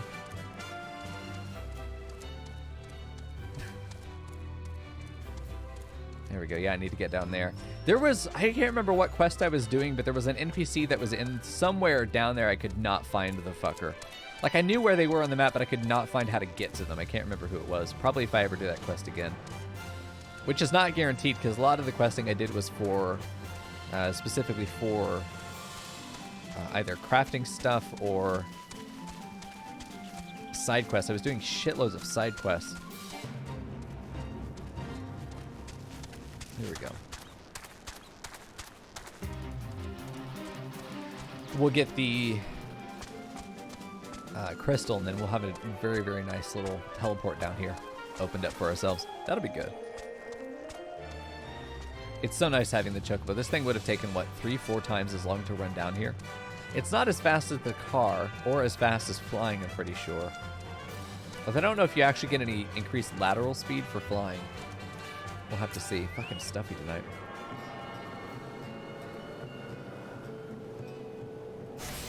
You'll get speed increases for land speed on your chocobo as you progress through the MSQ. Oh, interesting. Okay, so that's cool. Yeah, Thanks. I think it goes up twice.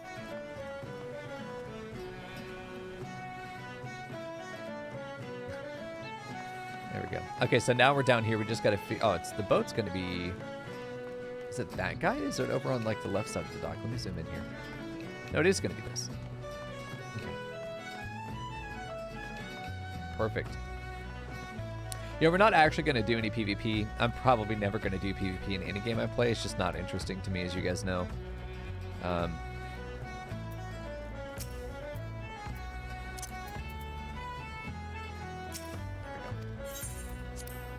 Let's head out.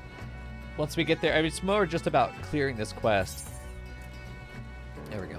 And then I just do not care about any of this. I just want to complete this because I accidentally accepted it thinking that it was needed for the chocobo thing. But I know that if they have multiple quests available, they will let you choose what you want to talk to them about. I'm just stubborn. Okay. So is that all I need to do? Speak with... Nope, I gotta talk to people here. Zoom out a bit. Like, PvP is cool. I like watching PvP. I don't want to do it, though. At all. I don't know why. I used to love PvP. There just came a point where I didn't find it fun anymore. I find it more stressful than fun. But what if I told you, not interested? I'm just here to not get fined, dude. I also wanted the... PvP in Final Fantasy XIV, that was just memes. Oh, good. You know, someday, when the channel gets big enough, we may do, like, PvP events within the community and stuff, which would be fun. Would that be possible in 14, with the way it's set up? Do you know? Yeah, like, the community could go in as one group, and we could just meme on the other teams. Perfect. Yeah, I mean, there's a lot of stuff. Obviously, we have to grow the channel to be able to do any of that shit, but, you know, good luck us. There's a lot of shit I want to do once we do actually have a population to play with. That's, you know, having enough bodies to be able to do that sort of thing. Where? Hey, hold on. It took all my hotbars away, you fuckers. Hold on. Teleport needs to go back here. I don't remember what order these things were in. I'm just going to teleport so I can get out of here because these hotbars will be gone once I leave. Where else do I need to go? For the MSQ, I need to go here. Speak of the Triple Triad Trader, World of Wonders. I haven't done that yet. Dangerous Proposition, report to Uwain. Yeah, these are the... This is the levies of Bent Branch. Whenever you hit Wolf's Den Pier at all, your bars will change to the PvP version of the bars because it's limited skills only. Right. So when you hit Pier, they go back to normal. Okay, good. That's what I figured. Okay, perfect. So then... Earn your wings. No thanks. Let's see. Well, I'm at level 30. Yeah, I almost wonder if we go for... Now that we have Chocobo, like, the MSQ can do whatever. There's not much else that I wanted from the MSQ except my Chocobo. So before we start Sylph-management, because as soon as I turn that quest in, we're going to start the next leg of it. We might as well leave it ready to turn in to go do whatever we want in the meantime. Okay, so... That means that we should probably focus on going to Gridania. And we need to report to Uwain anyway. The Lancers Guild. So yeah, let's go ahead and do that. Teleport. No, hold on now. We can just do return then if we're going to go there. Since that is our home. Perfect.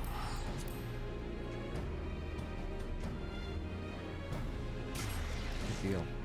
Once you complete the Sylph-management, by the way, you can actually go get Bard. Oh, okay. It's gated behind the MSQ there? Yeah, that's the gate quest. I see. Okay, so yeah, maybe worth just going ahead and doing it since we're right here. Let me pick it up. Let's go hand in the Lancer quest that we did, and then let's move on. So that we could get Bard. Bard would be fucking cool. We know too little of the Sylphs to lay any worthwhile plans. We must call upon the Scions once more if we're to... beg pardons. 'Tis a terrible habit of mine to think aloud. But tell me, what brings you to the Adder's Nest? Oh. A lot of these quests are giving me 6,900 EXP, which is great. Again, more.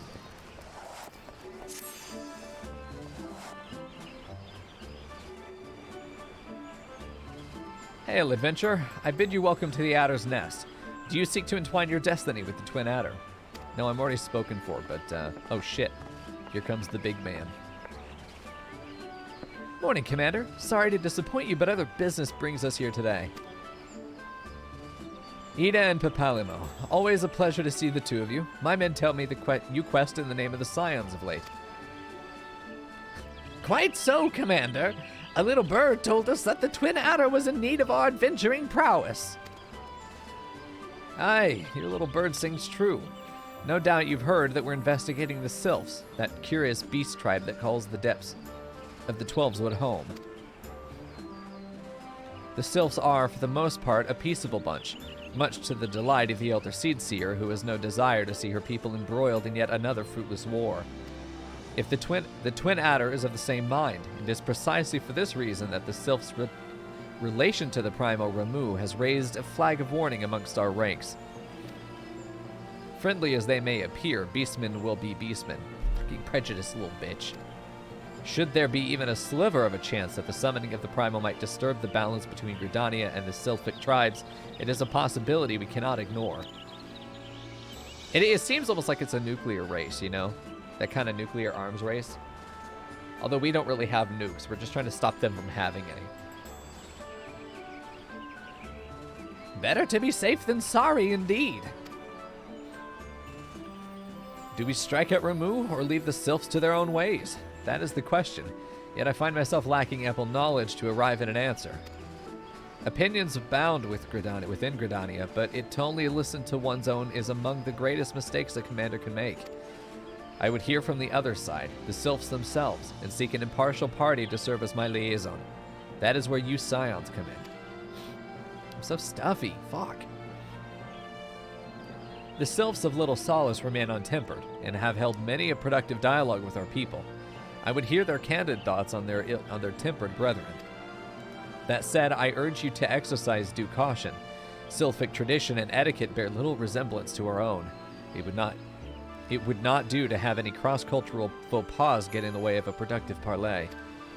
En route to Little Solace, you will come across You will come upon the Hawthorne Hut. Our officer stationed there can enlighten you on how to win the Sylph's favor. May your expedition be a worthwhile one. A friendly oh god.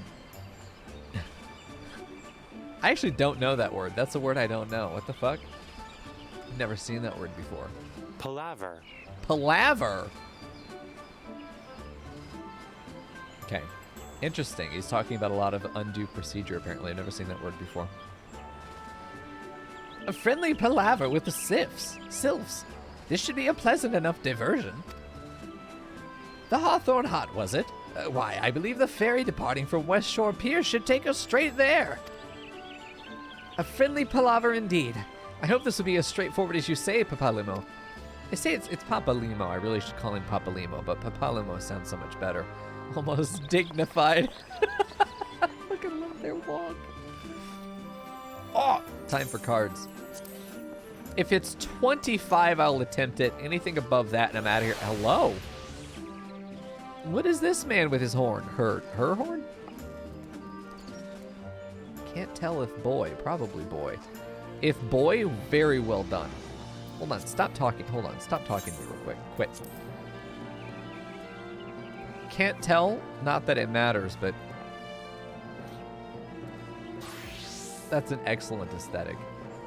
Is that horn a prosthetic? It is! I was gonna say dragon horn? No, not a dragon slut.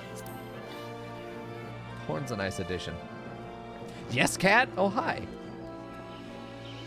I was just gonna say that it's actually gear, so it's a headpiece for one of the gear sets. Cool. It's a cool look. She looks nice. He looks nice. It looks nice. They look nice. Not it.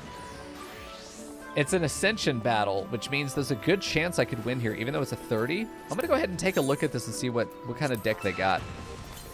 I mean, I could just be completely fucking overwhelmed here. Jesus, that's a man.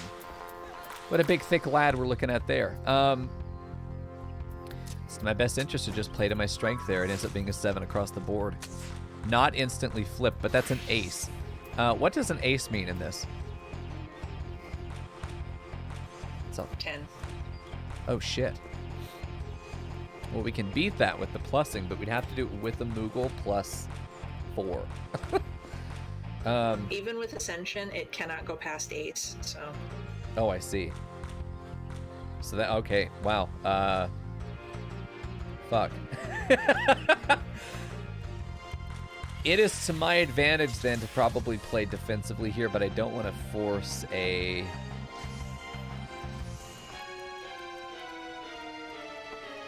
Where do I place? What do I place? I think I'm going to put the Sylph right there. Let's just think about this. He is playing Ascension, but it's not actually using any Ascension cards, which is really interesting. I have a couple 5s on the bottom here. I can't quite meet that yet. Can I flip that? Yes, with the Moogle. Get that back. And he's a 5 on top. Fuck, she flipped that. But you know, I can flip it back again. No, I can't, actually. I can't flip that again. 6 on the bottom. I'm just playing to my strength here. I think it's going to be at best a tie, but I think I'm losing because I can't flip back again. And that's a 7 right there. That's going to be 9. See how red wins. I can beat that, but man, those are some strong fucking cards. Man, I'm going to need some better Beastmen to beat this. Let's take like 2 more attempts. I don't like going first. Man, I don't like going first. Especially, she has no Ascension cards, which is interesting. Or he has no... Hey, fuck you! Ah, oh, Jesus Christ, fucking Nanimo. That's my only chance of flipping that back again, so... Not quite stalemate, but we're very weak here. Wow, yeah, the only place that it couldn't flip anything, but it's going to be almost impossible to flip that again, except that we can, with him, and turn it into a 9 up top. That's fine. That turns into an 8 up top, which we can eventually beat. We're at an 8 now. If I place this right here... Oh, Jesus, yeah, I'd have to do that. I'm not going to flip that there. One new player Hey, to the J-Straws. tag. I hope these guys are faster. Appreciate that, man. Thank you. I think that means we hit our 3 there. We did hit our goal for the night. I appreciate that, guys. Thank you for your support. Letting me do this full time. You have no idea what that means. I'm hustling like 3 side jobs to be able to pay the bills so I can still stream on the side, y'all. I appreciate the support. I'm glad you're enjoying it. Listen, I can match it. It doesn't ultimately matter. These both produce the same effect. I think I lose either way. I genuinely think I lose either way. Let me do this so I can protect this card that's weaker and mine. I'm going to just try and defend it. Yeah, and then I'm very lucky here that I have the opportunity to cover, I think, both of these now. I do get one back, and it's a draw. I'll take a draw. I get most of my money back. Yeah, players can't have more than one 5-star card in a deck. Did he, though? Did he have more than one 5-star card? He had 2. What a fucking cheating whore! I'm playing by the fucking rules. Yes, I'm going second. Frackle, I know you say you lose either way, but what if you just reach across the table and stab the person you're playing? I love to see that the training is going so well and turning Frackle into more of a self-accepting evil bastard that we all know is lurking just under the surface. It's a pleasure to see him come out to play. It's to my advantage to maybe use this card later, place weaker ones early that I know I can flip back myself. Let's put the... No, I don't want to put the Moogle down. I'm going to put you down as bait. He serves no function other than that. Because now I can take something that has 5 on a bottom there to flip that back. I'm at a disadvantage, but I'm fighting to be equivalent here. See, But I have... Look, he's got 2 5-stars down. Yeah, that's fucking stupid, dude. I have the ability to... This is a good time for Moogle, because he'll flip it there, then I can flip it back. I get to use the Sahagin here to do some really strong flipping that he can't then flip back, but I think I still lose no matter what. Fuck. Yeah, I wasn't able to flip that either. Yeah, that's just... Sometimes it's just going to be fucking impossible with this deck. I just don't have cards that are strong enough, even with the fact that I'm ascending and he can't. And do you rematch anyway? I think it's possible. Listen, I think it's mostly impossible to lose, but I do think that there is a chance for the numbers to work out in my favor.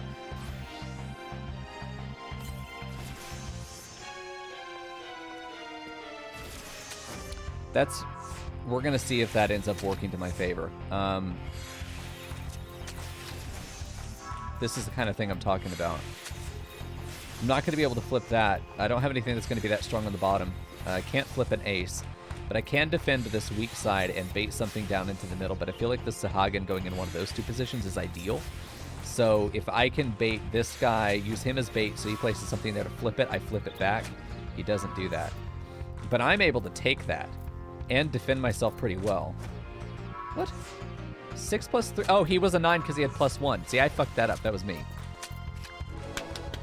I told you! Eat my ass! And I got the Papalimo card. Which... Bitch. I think I have that card. All right, Pet Cat. While I look at that card, I'm pretty sure I have that one though. Maybe not. I don't. Ooh. Okay, what are these guys? 8732 with typing though. I don't feel that this card is exceptionally strong, but it is If you can find NPCs to battle that have reverse as a rule, you have a very strong deck because the lower numbers actually work as higher numbers. Oh shit, nice.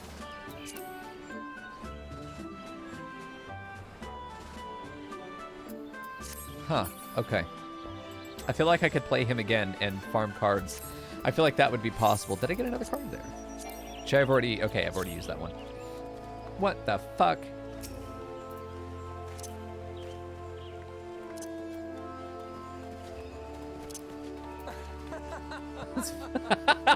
Look at all the fucking potatoes. Big Echo. Yeah, you fucking wish. Excellent. I love those glasses. That's fantastic. I fucking love this game, dude. It's got this beautiful mix of... The Pompadour and the Lalafels kills me. Yes, it's incredible. The Pompadour is bigger than they are almost. It's excellent, man. Fucking great. The game, it's just, it feels like it has, the game itself takes itself seriously enough that it's worthy of respect, and yet the community is just willing to have fun and dick around. It doesn't feel like there's... I don't know, it just feels like a bunch of people are just having fun together as opposed to trying really hard to be the best. It's not a competitive environment. I don't know, the whole player base just feels like... From everything I've seen just walking around, people are just spending time together. I don't know, that's just wonderful. There's a specific and unique culture to Final Fantasy XIV that I have not found in any other game. Multiplayer game. It's not PvP focused, it's PvE and cooperative focused. There is PvP, but it feels like the game is just more focused about creating an environment in which people can come together and have fun with each other, you know? And yeah, I've seen so many friendly people. I've run into like maybe 5 people that were rude. And mostly it's because they were inconvenienced by somebody being new to the game and running the daily roulette. But the benefit of that is that we can shield ourselves from those people that don't want to slow down for new players, which of course they're going to be there, and there's nothing wrong with that.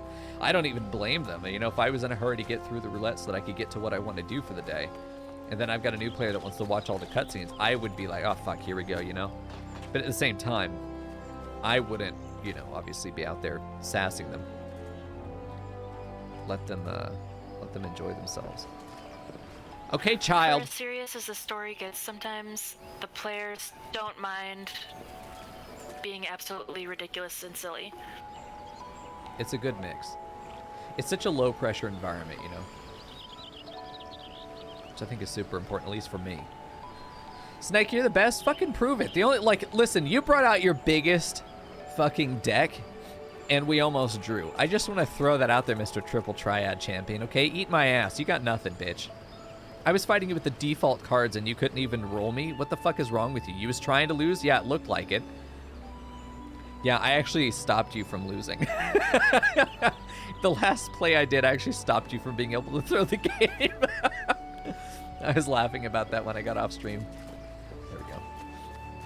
I think I'm ready for the jump challenges. Forehead.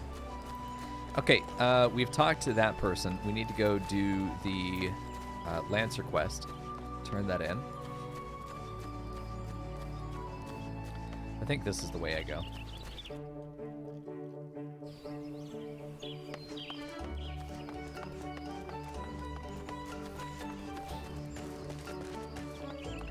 Okay. So is it possible to win a triple triad game owning every space on the board? You would have to go second, right? It is? Okay, Sneck says yes. There's rules in place that you can actually take the whole board without being first or second starting. Oh. Oh yeah, that's fair. Yeah, it's very true. I've seen it happen to me. There's rules like same, there's rules like plus. There are instances where with both of those rules, you can actually take the whole thing and hold it with just one card placement in some cases. Yeah, because once you flip that card, it then triggers again if it's valid, right? Right, it'll trigger the card next to it and whatever card prior to that card taking anything of yours, so you basically just cascade in one direction.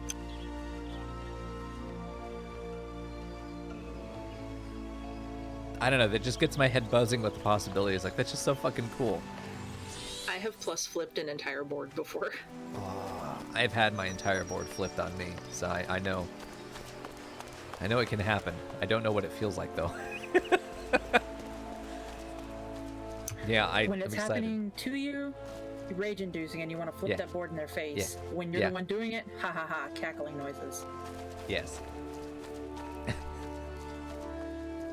So far, the heart of the cards has been kind of in cardiac arrest, to be fair, for me. But that's okay. I know. Shout out to fucking Meat Axe title. That's incredible. I would love to have the Meat Axe. Shout out to Bad Religion.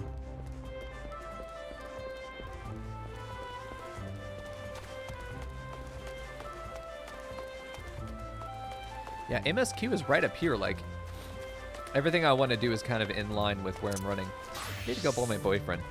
Sorry, my nose. Soon, actually. It's killing me. Sinus has got all stuffy for no reason. Okay. Alright, let's turn this in. We're gonna get sassed, we're gonna get yelled at, reprimanding coming in very soon. Mico, thank the gods you are safe. That young fool of a Lancer returned but moments ago, and through choked tears recounted to me all that's transpired. I understand Fulcus again attempted to force upon you his corrupted notion of courage. I cannot say this often enough. A Lancer strengthens his courage by tempering his composure and resolve, not by rushing headlong into danger. But sometimes you don't get the choice, you know? You were able to overcome Fulcus's trial, 'tis true.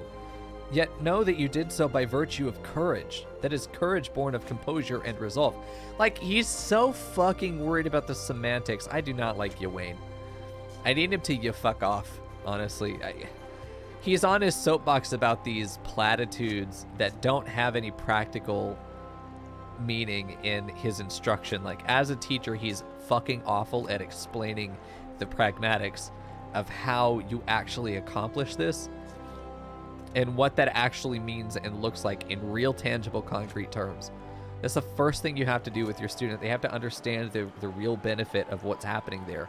Otherwise, it's pointless. If you just say, you need to learn this because it's going to help you, they will not fucking care because they know it's bullshit. If you don't show me the money, you're poor. It's that simple. He's not showing us the money. He's just preaching. This isn't education. This isn't helping anybody. I'm fucking sick of him. Because the other guy is at least putting us through meaningful challenges. This guy, go kill some ladybugs. It'll make you very courageous. And he may be right in his theory, but his application is fucking awful. Meat Axe title is from doing 50 high-level duties as a warrior. Why might I have to become a warrior, Bun later? That'd be good. Alright.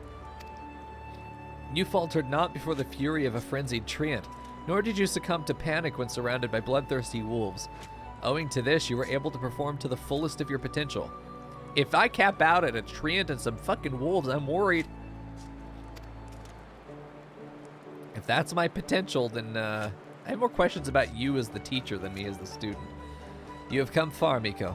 It is past time that I taught you the piercing talon technique, one of the most versatile weapons in the Lancer's arsenal. May it serve you well.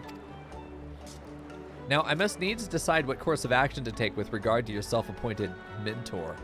Though no lives were lost, this latest incident only serves to confirm what I have long suspected, that Fulcus will cause great harm if left to propagate his corrupted notion of courage. He must be persuaded to desist, though I do not yet know how. 'Cause you're a pussy! Mayhap his regard for you could be turned to our advantage. I'm not gonna manipulate him. I may be a femme fatale that can kill a man with my fucking wink, but that doesn't mean I get to use it on your command, dickhead. But leave such consideration to me. It's not your decision! I'm not a tool for you to use, you asshole! For the time being, you would do well to put Fulcus from your mind. No, he's the only one who's giving me any meaningful experience in the field. Focus on your training and strive to master the technique I have taught you. I look forward to our next meeting. Oh, no, I don't like him at all. I have liked the other leaders. Do not like this man. This man's not welcome to eat my ass. This man just needs to fuck off. Meat Shield would also be good. I would probably change my title if I was tanking for a dungeon. I would become Meat Shield. All right, now I just have Gambler because, you know, it's what we do. Is there anyone I can play cards with in here? I don't see the icon. I'm gonna go blow my nose. I'll be right back. Hold on, one sec.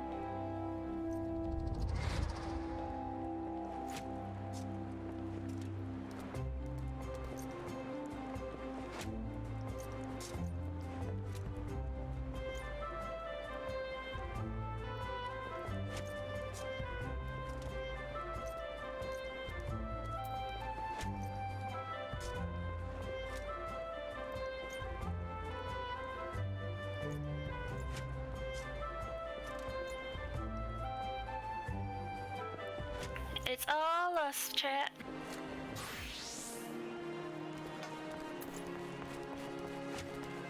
Quick cat, what do? Just triple triading the same guy Mico was. Are you kicking his ass? No, Just wait till he's not looking, kick him in the kneecaps, and take a shit. I'm trying.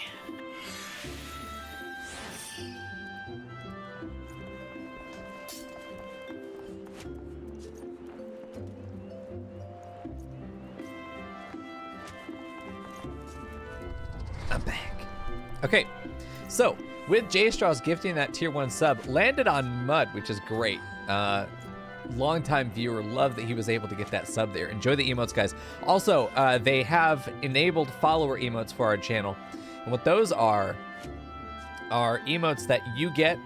You can only use them on our channel, on this channel, but you get them just by following the channel. What I'm going to do is I'm going to take the top 5 tier 1 sub emotes that we have, and I'm going to give them as follower emotes. I have wanted for a long time to be able to give my emotes out for free. Follower emotes are fantastic because it means the people that can't sub for one reason or another still get access to the best emotes on Twitch, at least 5 of them. I think it's a fantastic thing that they're offering. It's one of the few nice things Twitch has done in recent times, and I'm really looking forward to getting that stuff uploaded. So be looking for those probably around whenever I get to it. There's that. Poor YouTube people don't get access to emotes, but that's okay. They get the YouTube comment section, which that's worth whatever you want it to be worth. There we go. But anyway, that's out there. Let's go ahead and spin our wheel, though. I haven't gotten to spin this boy in a while. What's on there still? I don't remember. God help me. All right. Chat, thanks for the support, man. This one's going to be for you. The community will get whatever we roll here. We spin this thing. I've added a number of things to it. We do have a gift sub jackpot, which is now going up by 1. Now it's up to 9. If we land on the jackpot, I then have to pay out that many gift subs to the channel myself. No. Fuck's sake. There are like 16 things on this fucking list. It better not land on that again. Oh, is it going to be party game? Party game. It's going to be party game. So maybe later tonight we will do some, instead of an art stream, I think maybe we'll do some Gartic Phone for those of you that want to play some more of that. The people on YouTube loved getting to see that. I think we had a fantastic time with it. So maybe here in 45 minutes to an hour, get to play some Gartic Phone together for anybody who wants to stick around and play that. Thanks again for your support, guys. It's fantastic. All right, let's get that loaded back up where it was. Whoop, there we go. And next one, into the next quest. And every time we hit that 3, by the way, we roll it again. So if it goes 6 out of 3, we roll it again. 9 out of 3, we roll it again. And the rewards can stack. We could have a full night of party games if you guys want, if we roll it again. All right, so we're going to get a new lance. We could potentially get some new clothes, but it's all for punchy boys. Okay. I win and then I don't get the card. I know. It's such a hollow feeling, isn't it? That's how they get you hooked, man.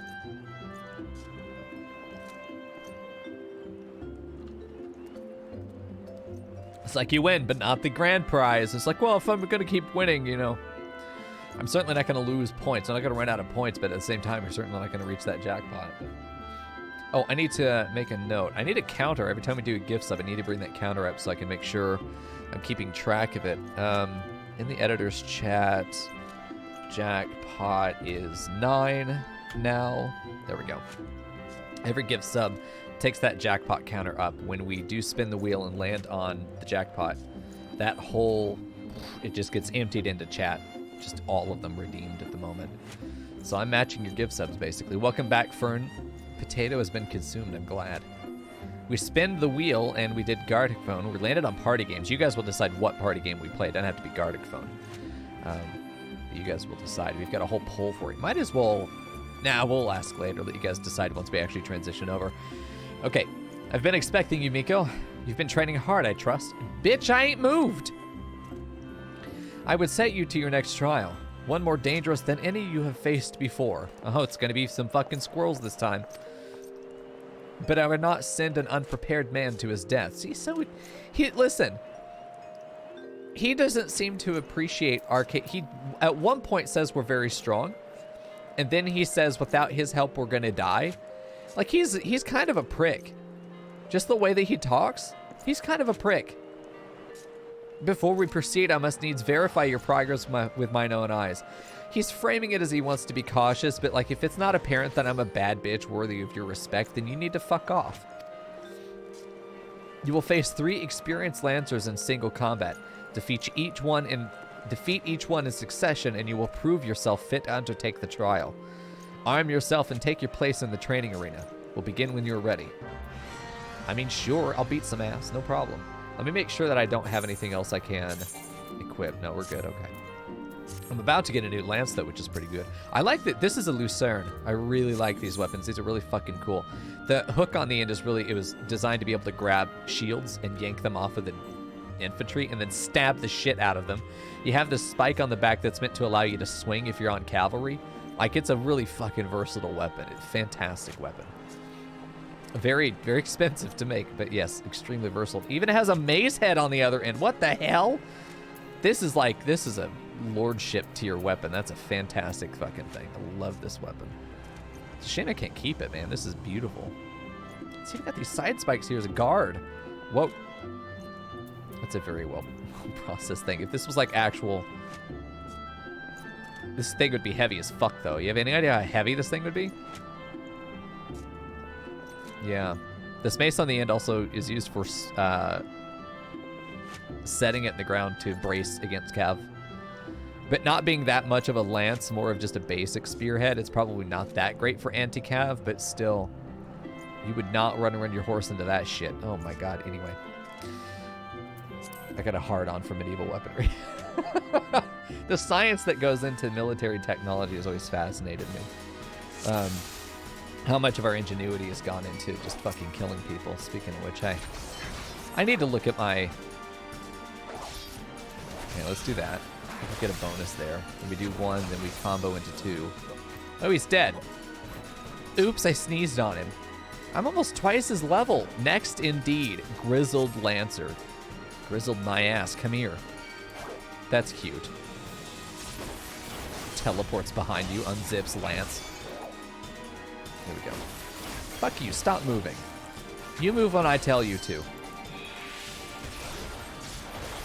Get that bonus up there. Wow.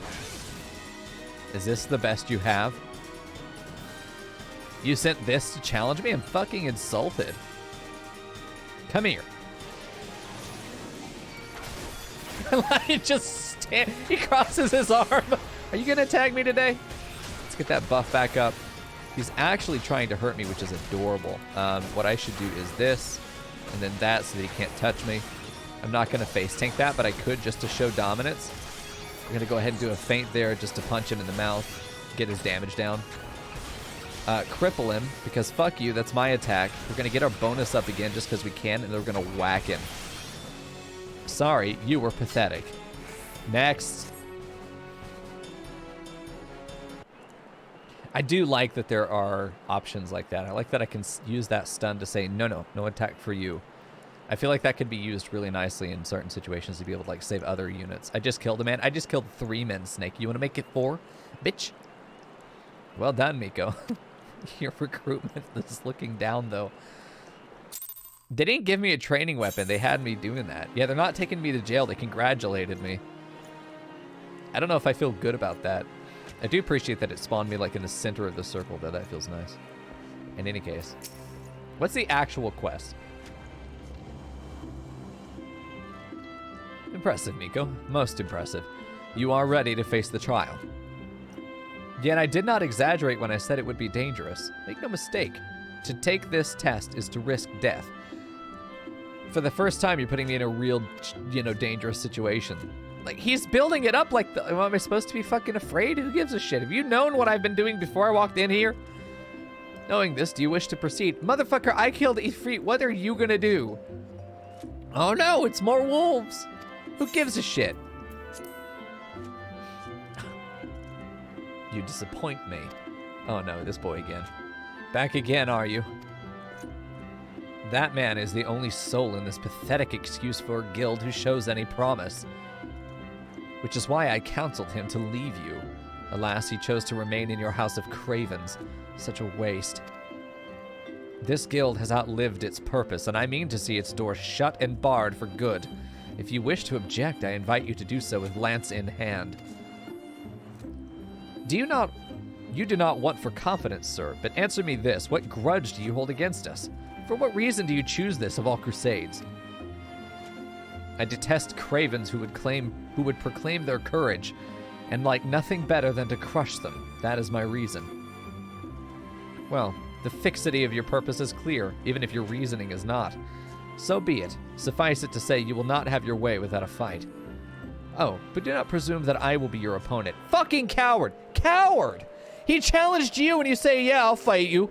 But he's gonna fight you in my stead. Yeah, pull a champion up, you little pussy. I will fight you. I want to fight this man. I feel like I kick his ass. Oh, I'm gonna have to beat Fulcus. That's fine. I've wanted to kick his ass too anyway. I'll kick everyone's ass. Now you must face the Lancer over whom you so grandly claimed mentorship. The one man among whose potential you condescended to acknowledge. Mico shall represent us all. As Guildmaster, I wager the fate of the guild upon his lance. Can I throw this fight? And then me and Fulcus go skipping in the woods and then have babies together? I mean, Fulcus is a little intense, but like he's got his convictions and a great hairstyle. Like, come on. Do as you will, coward. It is your guild to throw away. You may even set the terms of the contest. You're level gated down to 5. That's how this is going to work.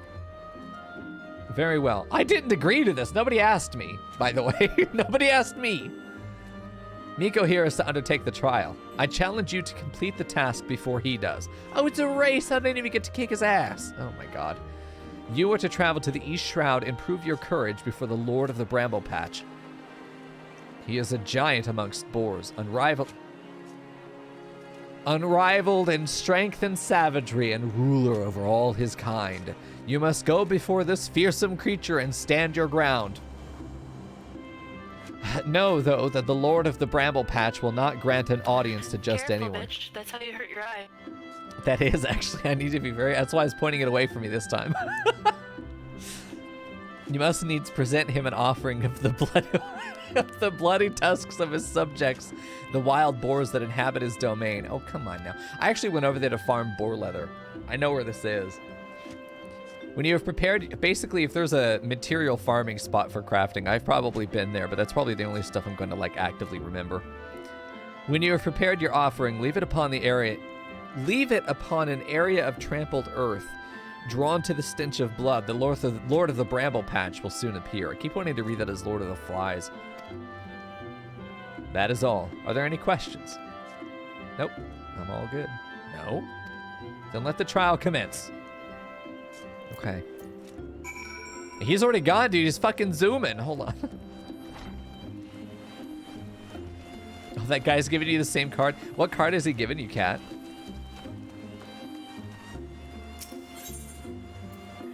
Beastman, one of the trial cards. Hold on. I need to do this triple triad match. It's bugging me. It was a card you always had, or are you just now getting multiple copies is all? Hey, it's fucking drive by. Had, and now he's given it to me 3 times. Oh no. Also, fuck you, Rion. What? Bitch. I didn't do anything. Oh, I believe it. Okay, let's do this triple triad match because it bothers me. His name is Nose. This should be fun. What if this is going to be child's play? Oh, dude, we're helping him forget something. He looks like, God, what's his name? A younger, something, Joaquin? I can't remember his first name. 25? Dissension. A card's rank decreases in proportion to the number of cards of the same type already played. And plus. Ooh. So we definitely do not want to take that second one. Actually, if it has any typing at all, then it will be a weaker card. Interesting. Yeah, that becomes a -1, so that's a 6 right there. I could probably take that with him. This is an untyped card, so it stays strong. Yeah. And now they both become even weaker. I can take my own card and keep baiting him to play these. It's also plus, so this is a 6. I can't take it, but I can I can take it with this and become a very, very strong central position there. What? What? What? Fucking excuse me. Oh, yeah, because that's 6. But there's a potential that I could bait him to place something there if I place my weakest card. Okay. This is a 5. This is a 5. This is a... My heart is exploding. Oh, no. Yeah, there's no way that I can combo that. The fucking cat card. What a beautiful card, though, to be fair. Hey, Emil. Good to see you, man. The EQ is very small if you want to get in. What do I want to do here? I don't really think that there's anything I can do. Let's just flip this and then have it weaken. It becomes a 1. It's going to get flipped again, but I want to be able to put something there. I don't have any way of flipping really anything here. I'll do... Doesn't that... No, that doesn't end up flipping it again.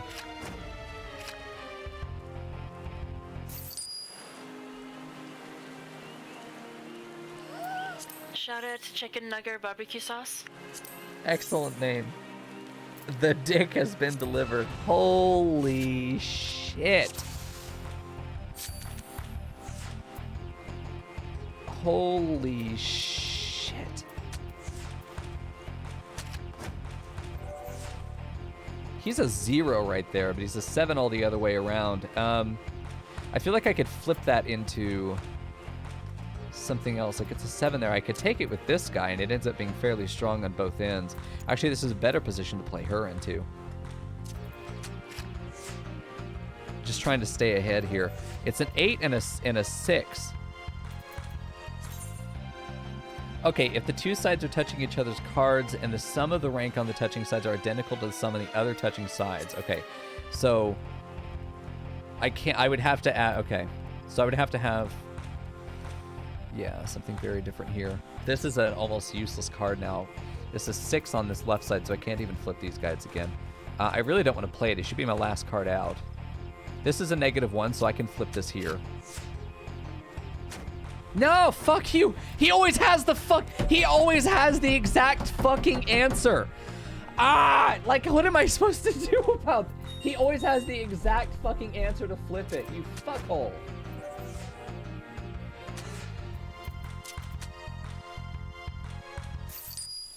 I thought I did a good job with that, and then I just got fucked. I can beat him, he's just a dighole. He has the exact card to be able to flip exactly what I'm doing every time.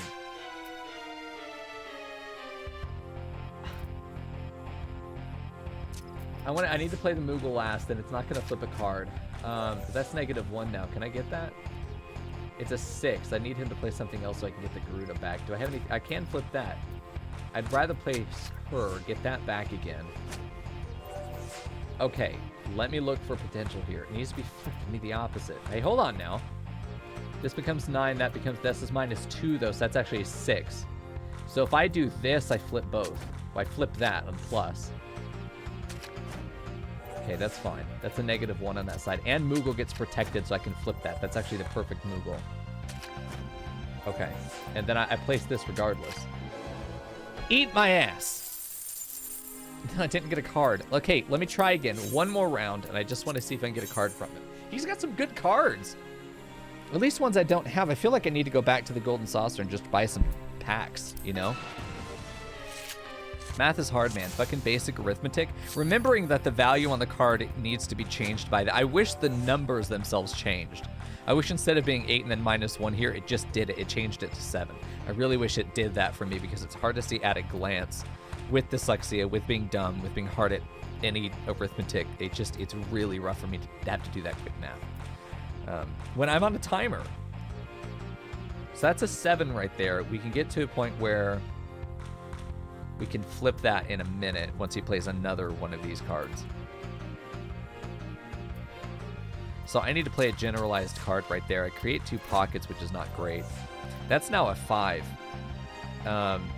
My Moogle can flip that and then be useless, but he can't flip that back again, which means it's permanently mine. Yeah, and now this is completely useless, but I've also weakened his Mutamix here. 6 and 1, that creates a 9. This is -2, so that's actually a 4 to his 4, which is 8. This is 6 plus -1. Does that actually -1? I want to take this card because it's easy to take and it's free. So let me put you there. That's otherwise not very strong. Shit, it didn't flip. I'm dumb. God damn it, dude. That's my fault. That's -3, man. This is easy to take. -3 puts that at 4. -2 puts that at 4. So this should flip both. Eat my ass. See? And we got a card. I got the cat card. Nice. Okay, I feel better now. I still need to come farm this man. Oh, hi. Hello, friends. There we go. It's got the star there, so it looks like I've beaten him. Like on the map, it looks like it's a completed one, but I still have more cards I need to get from him. But, I mean, the card ledger is going to tell us that we have more cards to get right. Was this card useful? Can't remember. It's a 1-star, isn't it? I don't expect it to be too good. Okay. Yeah, Gallicat, it's fucking adorable. 7411. Is it typed, though?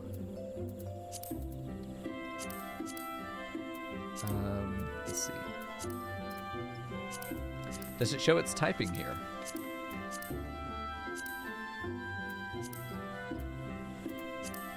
Yeah, it does right there. Okay. So then this is not typed at all. Wait, it would show on the visual of the card, right, as well? Yeah, it does. Okay, it's right up there as well. Yeah, Gallicat is good for the reverse roll for sure because those 2 1s are really strong. Like the Moogle is really strong as well for that. I'm really excited to find a reverse battle. I think that we'll have some very, very strong cards for that. Okay. Hey, there's Snake. Hello, Snaky boy. All right. Let's go ahead and get this done. Aye, the ferry docked at the base of this hill will carry you across the lake to the East Shroud. Okay.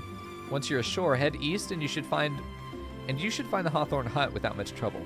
Okay, goodbye. Yeah, we are gonna go and do.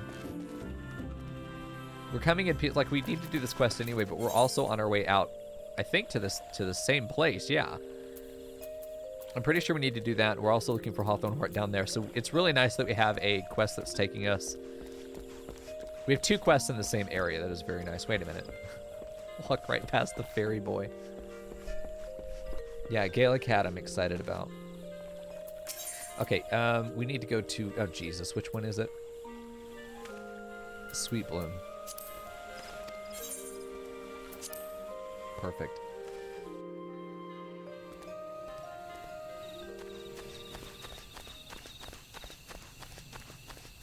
I suppose if you... So, are cards tradable? I hope so. They are not, sadly. Oh! I suppose it would be easier for... It'd be just too easy for you guys to just hand me cards that I don't have as you get them. Yeah.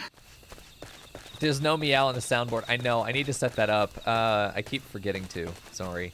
Fuck, I could put that... I'll put that up right after we're done with... No, you don't need to do that. Yes, I do. It must happen. Yeah, selling a hollow Charizard for 1 mil gil. Oh boy. That would be good. Hoglets. Okay. I'm not seeing anything else out here that needs to be killed for the quest. We'll be able to pick up the quest here at Hawthorne Hut. It really was only 100 gil. I don't know why I didn't just teleport over there. Why I'm not riding my Chocobo? I'm so used to having to do it the dumb bitch way. There we go. Oh, I'm totally fine to run if I have Chocobo-kun. Sorry, Kokobo. Here we go. Yeah, I really like... Man, Triple Triad is a good game. It's simple. The rules are simple. And it doesn't take a massive commitment to do a round or 2 or 5. That makes it so accessible. Okay. Indeed, I am Ameline of the Twin Adder. I understand you're here to learn of the Sylphs, yes? For all their whimsy, they are a wary lot, particularly since the Empire has come into their shroud. Earn their trust, however, and they're as friendly as any folk. They have their quirks, but don't we all? Not what that said, but hey, we recovered. Would you know more, you do well to speak with the master of this hut, Rolf. He's forgotten more about the Sylphs than I'll ever know. Okay. Oh shit, he's right there. Many Sylphs, Ed boy. What do you got? Come to learn a thing or two about the Sylphs, have you? I'll tell you one thing, they're a peculiar folk. How peculiar, you ask? Well, let me just tell you. They're... beg pardon, friend. My memory's just not what it used to be. I've seen much and more in my adventuring days, and it's all a clutter in my noggin now. Though I've shared stories with those around the hut before, you might have more luck with them. Oh boy. Let's talk to Isabel Hawthorne, who looks busy at the stove here. The Sylphs? Yes, Father's told me his stories plenty of times. What I've always found most captivating is how their concept of etiquette is almost completely alien to our own. You do best not to underestimate them on account of their childlike looks, lest your face end up a mess of glyphs, squiggles, and chocobo scratches. Okay. They're sassy. Check. Got it. I might be able to speak their language. Whatever's going on in here, sorry to interrupt. We don't need to talk to these guys. There's some people outside, though, that need a speaking to. I don't know if I need to edit my gear, mend my gear. Lazette. The quickest way to equip a woman's heart might be through her stomach, but don't even think to trying to foist your foodstuffs on a sylph. They maintain themselves simply by bathing in the sun, or so Rolf once told me. Okay. Photosynthetic plant bitches. Good to know. I know how to work with them, too. Monty. No, not you. Aetherite's so fucking thick I can't click on anybody else. The clap of my crystal is attracting the Ixal. The Sylphs? Inveterate tricksters and troublemakers, that's what they are. One day they're drawing mortal faces on our masks, the next they're sending our young sentries falling to the bottom of a ravine. Tell them to stop and they just laugh at you. Rolf claims they harbor no ill will, but I dare say such pranks are no laughing matter. Okay.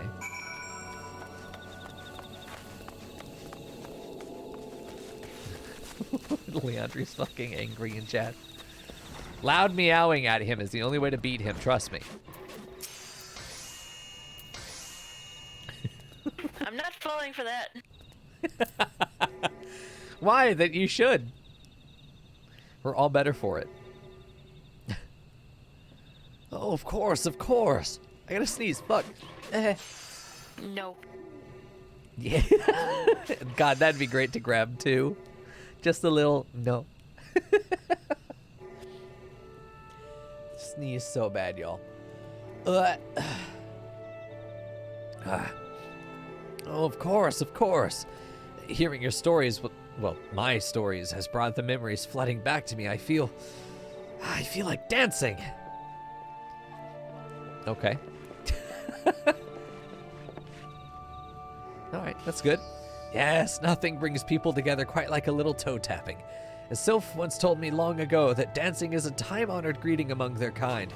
You do well to remember this. It may just help with your favorite of our forest friends. I remember having to go over there and using emotes on this Sylph. I remember having to use emotes on them. That's right. Here we go. Quest complete, more EXP in the bank. Why am I using Lancer for this? Hold on. The whole idea is that I'm using whatever class is closer to... What am I doing? Let me just check. What's the level of each of these? Does it tell me? It tells me gear score, but not level. Well, let's just check them. Well, obviously not that one, you fucking idiot. Too low. 26. Yeah, 28. There's not much of a difference. I guess we're punchy boys. Gonna be a punchy boy for the rest of this one. Oh, still here, huh? Great. There's one more thing you should know about the Sylphs. They don't take kindly to guests who show up empty-handed. To earn their trust, you do well to bring along a, what was it again? And my wife Rosa and I were just speaking of the matter not days ago. Forgive me, friend. Speak to Rosa at the comb. Her memory should prove more reliable than mine own. Mine own! We've gone full Shakespearean. Okay. I probably should, while we're here, just scoop over at the the quest that... Oh, hey, Snake. It's just, gone as soon as you recognize him. Let's get Lancer. And run in and get this guy. We're supposed to be racing Fulcust, but knowing the game mechanics, obviously we're not on an actual timer. We can do this whenever the fuck we want. Also, yes, they are level 20. Oh, listen, I need to read this stuff. Full thrust delivers an attack with a potency of 100. Combo with Vorpal thrust. Okay, so we're gonna do 1, 3, 1, 2, 4, 1, 2, 4. 5 if I can't reach the target, if I'm just far away. Like, if there's an AoE around him and I can't get up to him to attack, this is like do some DPS instead of none, which is better, right? That's what I understand, at least. Okay, 1, 3. There we go. Get our buff. 1, and then 2, and hopefully he has enough HP left to do a 4. We have the combo open, so we can open with a 4 on this next boy. What? I have to get 10? Oh, I'm going to be out here fucking murdering these things for days. Well, that was a big hit. Holy shit, nice. I don't need to re-up this, so it's every other combo, maybe. Every 3 combos, potentially? So 1, 2, and then 4, and he's fucking dead. He's super... I really honestly should save 4. I don't know if going back to 1, though, is going to take the combo out, at which point it doesn't really matter, right? Well, we're farming boars. There we go. Let's go ahead and redo our buff. Perfect. I went right into 2 without meaning to. I'll do 2 again. Okay. This is 2. You can open up with a 4 from behind. Nice. It's a big fucking hit, man. Nice. Let's see. Not seeing any more boars, but I am getting the horns right from them. Probably because they're quest materials. Quests where you need to acquire a material and they're not guaranteed drops. The bane of any player's existence. Alright, let's update our buff since we're here. I think I remember chopping trees in this area and the boars gave me so much trouble. Not really worth using that full combo on him, but here we are. That's where the relic gets fun. Yeah, I think I barely got to the crafting where your gathering has materials that needed to be high quality and weren't guaranteed drops or were really difficult to get even while gathering. And then, I know that's not the relic, but still, I barely touched the point of the game where it gets to be stuff like that. Man, was I in hell. Don't use 2. There we go. We might as well just poke him. Just use basic attack. There we go. There used to be a thing called Atma that you had to farm for relic, I think, or A Realm Reborn relic. Yeah, it's still a thing, but they significantly buffed the drop rate. Oh. From 1 to 3%. Yeah, whatever he's doing, that's what I remember being in here doing. It was, I don't remember what it was. Maybe Ryan remembers. Give boar. I only need to kill 1 more. It's this guy. What, the Atma drop rate? Yeah.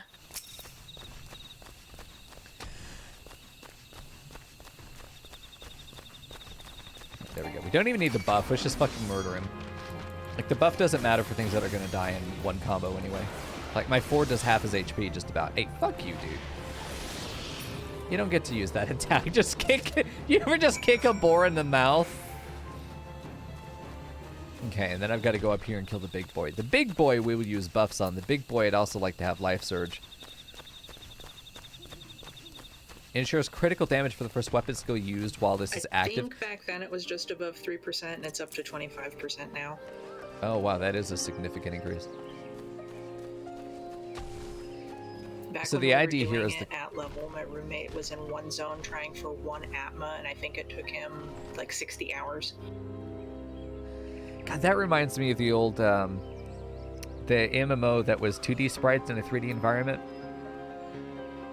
Cannot remember the name. Someone in chat will know, but the whole game was based around that kind of idea of just really shitty drop rates that you had to just grind and grind and grind to get stuff. I can see that taking so far. Yeah, Ragnarok Online is the exact one. That's it. I used to play the shit out of that. Oh, I'm not surprised. It seems like it was perfectly up your alley.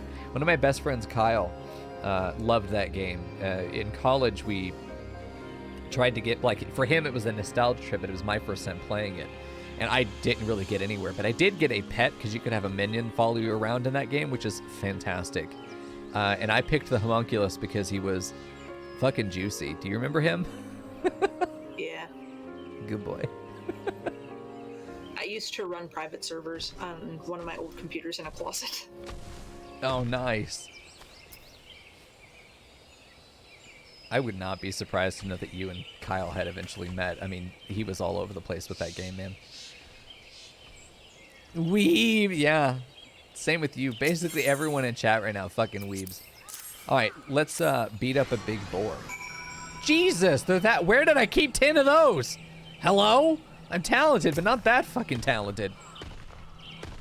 Excuse me? Where's my pocket dimension backpack? Whip it out of your your trunks. Tiny boy shorts. You can't even fit a credit card in those pockets, but I can fit 10 boar horns, Dad. Don't worry. Hey, babe. Welcome back. He's the only green bean I've seen so far that didn't look like grotesquely lanky. Oh, there he is. The big boy. There is a big boar out here.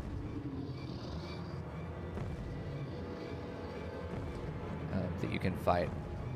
I don't know if it's part of this quest. This might be, this is an instance thing, I'm pretty sure. But yeah, there is a big boar somewhere out here that you can attack. When I was out farming. Ooh.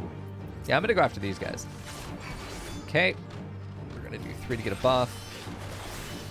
We're gonna go 1, 2. Okay, and then on this guy, I'm gonna go control 4. And then we're gonna go 4 when that combo's. The combo's not up. Fuck's sake, that ruined it. Like, we could guarantee a crit on 4. I don't have the skill. Yeah, because of level sync. Okay. That's unfortunate. Let's updo this again. Let's kick him in the mouth, or the ass, I guess. Some have called it your second mouth. There we go. I'm going after the hogs, man. I'm going to go after the ads for sure. That's not a I didn't even do the fucking combo. I just used it for no goddamn reason. Okay. And I'm not even following the combo there. There's something very wrong with my brain hole and how that's working right now. Or not. There we go. Okay, and then 1, 2 is all we've got. I keep wanting to do the 4. What I probably should do is get the crit on just before my 2. So we do control 4 and then 2. Get some damage down on him. That's fine. I'll take out some sprites. 2 sprites? It's not that many sprites, actually. Are you struggling over there? Bitch. Polkus is definitely a bottom. 100%. Gotta be. There we go. Yeah, he's gonna get downed in a cutscene. The board doesn't seem to give a shit.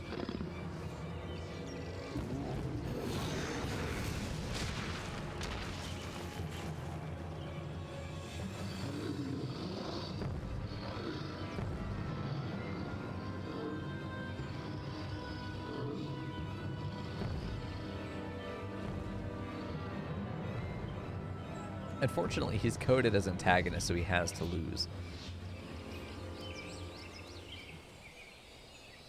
Of course we're gonna defend our boy. Kick him in the fucking teeth again. Well, you shan't find much sport in these two. Come back another day, my friend. What the fuck? You can't just tell him to go back home. What?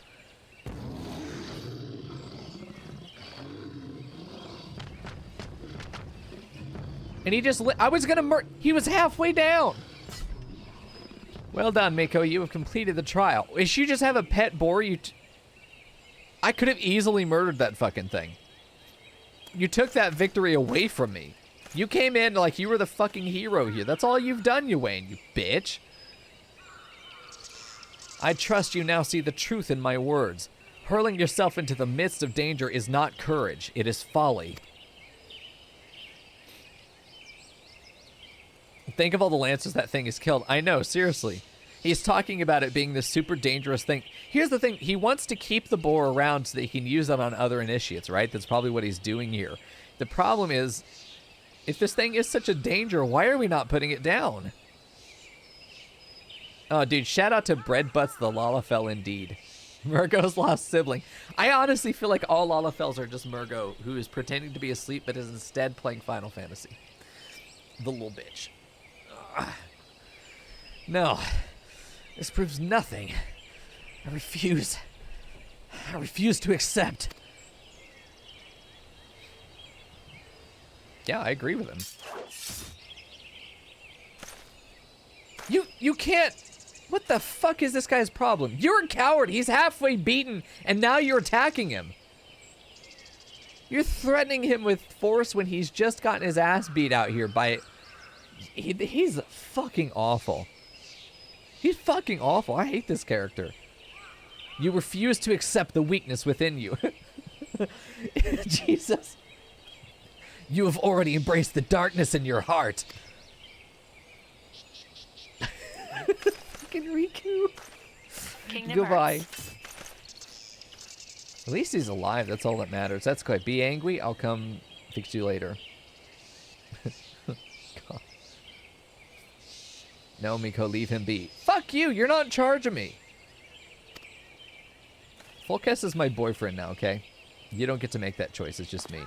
Your work here is done. Return to the guild. I shall see you there presently. Not true. I would 100% take my bagged lunch and go sit with Folkess and be like, yeah, he's a dick. Sorry about that. But you do kind of suck.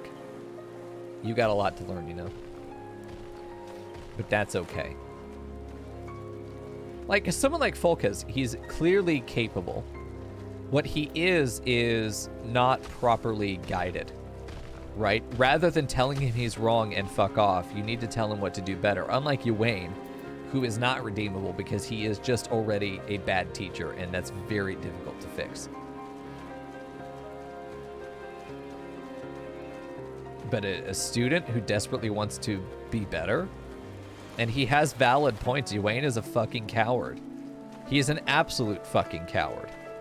You have yes? Chocobo. Oh shit, I do.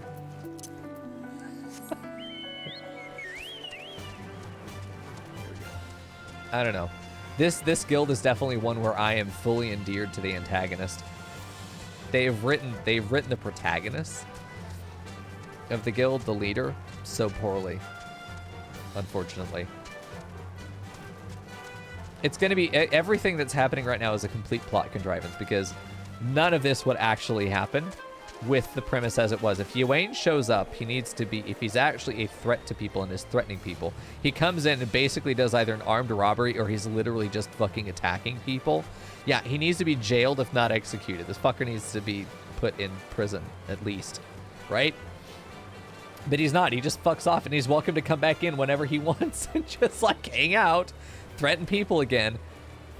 But he's also right. He's just doing the right thing for the wrong reason. It's like that one Denzel Washington movie where he takes everyone in a hospital hostage so that his son can get treatment.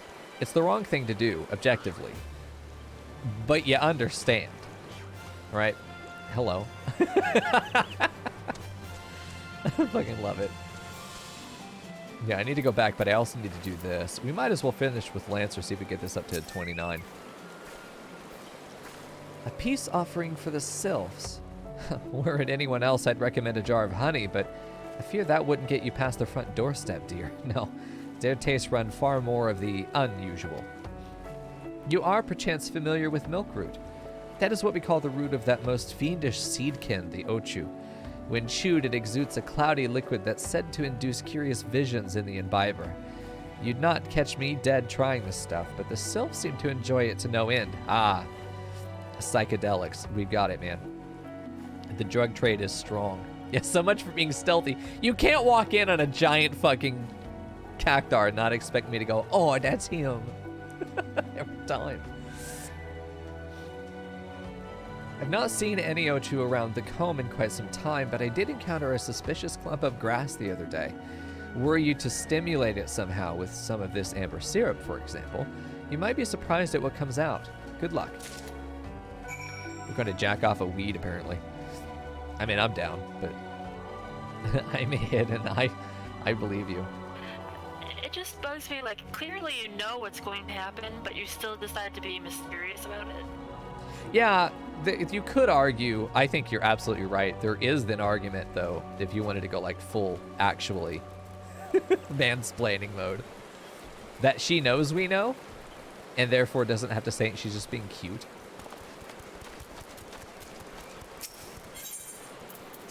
It's possible. Both are valid opinions. Oh, hello. Where the fuck was that hiding? Okay. Hey, by the way, nice to meet you. Hey, fuck you, dude. I wasn't gonna kill you. I mean, I was, but like I didn't have a choice. Now I'm gonna enjoy this shit. I really want to get a crit on my 4.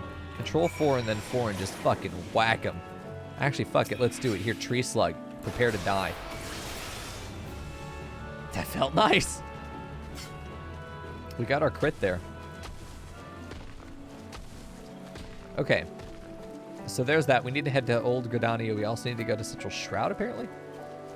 To go to Bent Branch for let's just finish the Leaves of Bent Branch. Whatever it asks us to do. No, never mind. Fuck that.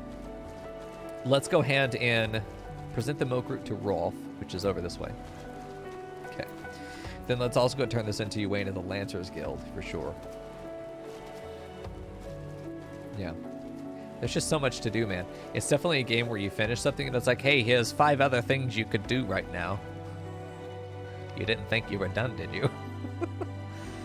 And it doesn't really have a lot of clear breakpoints. If you've got like these multiple quest lines going and you are following along them, there are moments where it feels like they kind of calm down for a second. But a lot of these are lining up so well that it makes it hard to walk away from them because you're like, you know, I'm in the area. I might as well just go finish this. But then 3 hours later, you're like, oh, we've accomplished a lot. You're back. Was my wife able to direct you to a suitable offering? Welcome to Final Fantasy. Yeah, exactly right. Come get lost with us. Milk root, but of course, those Sylph squad quaff that cloudy stuff as quick as I do a flagon of mead. The effect's just about the same as well. Anyhow, a gift of milk root will have the Sylphs calling you friend and brother a moment they lay eyes on it. Now, let me wrap that up for you. I'm starting to feel a bit woozy. What's wrong with this man? Well, there's our level 29 for Lancer. Let's go ahead and swap back over to Pugilist and start getting some EXP for this guy. The idea is that we have quests that we can put the MSQ experience into to funnel them up as opposed to just having one class that ends up being level 50 or so, level 55, and I'm doing level 35 and 40 quests on the MSQ. I really want to make use of this for clearing the early levels that are a little bit less interesting to do so we can get to the higher levels quickly. His koala's just jump. The best boy. I mean, koalas are... Rian, get on it. Koalas are horrible little creatures. I would never want to be near one. However, that might have been the cutest fucking thing. Why can't the capybara... Why can't I walk around just like cradling the capybara? I would do that. When it's time to fight, you just like open arms and he just leaps out like a cat. Come on, make it happen. The red panda does that too. Oh, that's adorable. You have the red panda, don't you? On my bunny girl, not on this character. Got it. It's also when the Puff of Darkness does that too. Oh yeah, the Spriggans. I fucking love the Spriggans. They're adorable. I've taken the liberty of wrapping your milk root well and good. This should keep it nice and fresh, not to mention spare you from that god's awful stench. I'm sorry for bringing that in here. I didn't realize it smelled that bad. The Sylphs love the stuff, but me? I'd rather bury my nose in chocobo dung. I dare say the reek even rivals the breath of the Morble that put an end to my adventuring days. Oh, that's what happened. He's befuddled. There's got to be some kind of medicine that can help this dude. See, I like that we get an answer. Like, we have the question of why, amnesia, and then here we go. Which in previous games, wasn't there a wasn't that a status effect in one of the previous games? You couldn't use your actual skills. You could only attack, I think is what that was. I don't remember. Maybe a different game, but amnesia is a status effect. But I can tell you that story another time. You've more important matters to attend to today, yes? The Sylphs are an eccentric bunch, but I've shared their company enough to know they're kind at heart. They'll not shun one whose intentions are true. May your parley be a fruitful one, friend. And do stop by on your return. There's a flagon of full flower mead with your name on it, if you'd regale me with your adventuring tales. Sure, no problem. Always willing to drink with someone friendly. Ah, and before I forget, don't go traipsing off just yet. Emmeline here would have a word with you. Travel in safety, friend. Do pass along my regards to the winged ones. I wonder if they're gonna, like, remember him. I mean, basically, these guys are the Fae, right? It's kind of cute. I really would like to see more games that pull on Irish folklore. Irish, Welsh, Scottish, Old British, like pre-Dark Ages British folklore would just be beautiful. I'm so fucking sick of Vikings. It's just done to death, and it's always the same shit over and over again. There's almost no creativity left with that whole area. Like, I'm so saturated with it. After any one game of it, I'm just like, I never look at Vikings again, and I'm fine. It's just always the same shit over and over again. And then, of course, I get tired of the Tolkien mythos of the elves and the orcs and shit. I get sick of that shit too. Yeah, man, I just would love to see some other lesser used folklore. Like, that's one reason I won't say I like the Witcher games as a player. I do appreciate them for their world building and their writing to a great extent, and the effort of the writers to create a really compelling narrative that actually tries to employ player choice in a meaningful way. A lot of respect for that. I don't want to play it. It's not my type of game, honestly. From the bit I did play, I just wasn't happy with it. But it pulls from the Central European, Eastern European folklore, which is so barely touched, and that game really has brought that, the whole concept of using that bed of mythos, I think has inspired a lot of people. We haven't seen a lot of other similar games, at least I haven't, but man, it's really interesting when we can pull from different folklore in our games to be able to tell maybe the same story, but to really be able to explore the culture of another place on Earth that isn't the same three fucking things over and over again. I don't know. I would love to see Mesoamerican. I would love to see full South American mythos. Dude, I would love to see the Caribbean cultures represented. Oh man, there's just so much vibrancy there, so much color. Oh yeah, dude, Polynesian as well would just be fantastic. And it's become a little bit more popular thanks to Disney with Moana. And Moana has always been really good about trying to represent different cultures, but only because it was profitable. You know, they didn't always represent them well, but they definitely did, you know. I don't know. I get on my soapbox a lot with writing because there's just so much I wish was different about the writing culture today. It's all just very flat. Everyone's writing the same fucking thing over and over again. There's just no creativity left. You don't need originality, you just need creativity. Present the same thing in a different way. That's why The Last of Us was so good. It wasn't telling us a different story than we had heard 1,000 times, but the characters were written well, the dialogue was compelling, the narrative wasn't contrived too much to be able to make the gameplay fit into the everything else, and it was executed with the decent twist that we saw coming, was properly foreshadowed, and is conflicting both ways, you know? That you still, there's still people, I probably could find someone in chat right now that would disagree with me about Joel's decision, which I think would be a great night to have, like, game takes where everyone has we have a game and then everyone has their opinions about it, and then we just have a big conversation about it. I think that'd be a fantastic thing to do as a community, because I think we have a lot of people in the community that have different perspectives on games and what they bring to their analysis of it and their experience of it. That'd be a really interesting conversation to have, just a focused discussion night. Let's think about that. I think that'd be a good idea, because I would love to hear your guys' opinions on stuff and talk through it. I don't know. Let me know if you like that idea. We've got our State of the Stream meeting come up Friday, which is the perfect time for you to be able to make suggestions. We could talk out ideas like that and really get down to brass tacks and see how that stuff's going to work.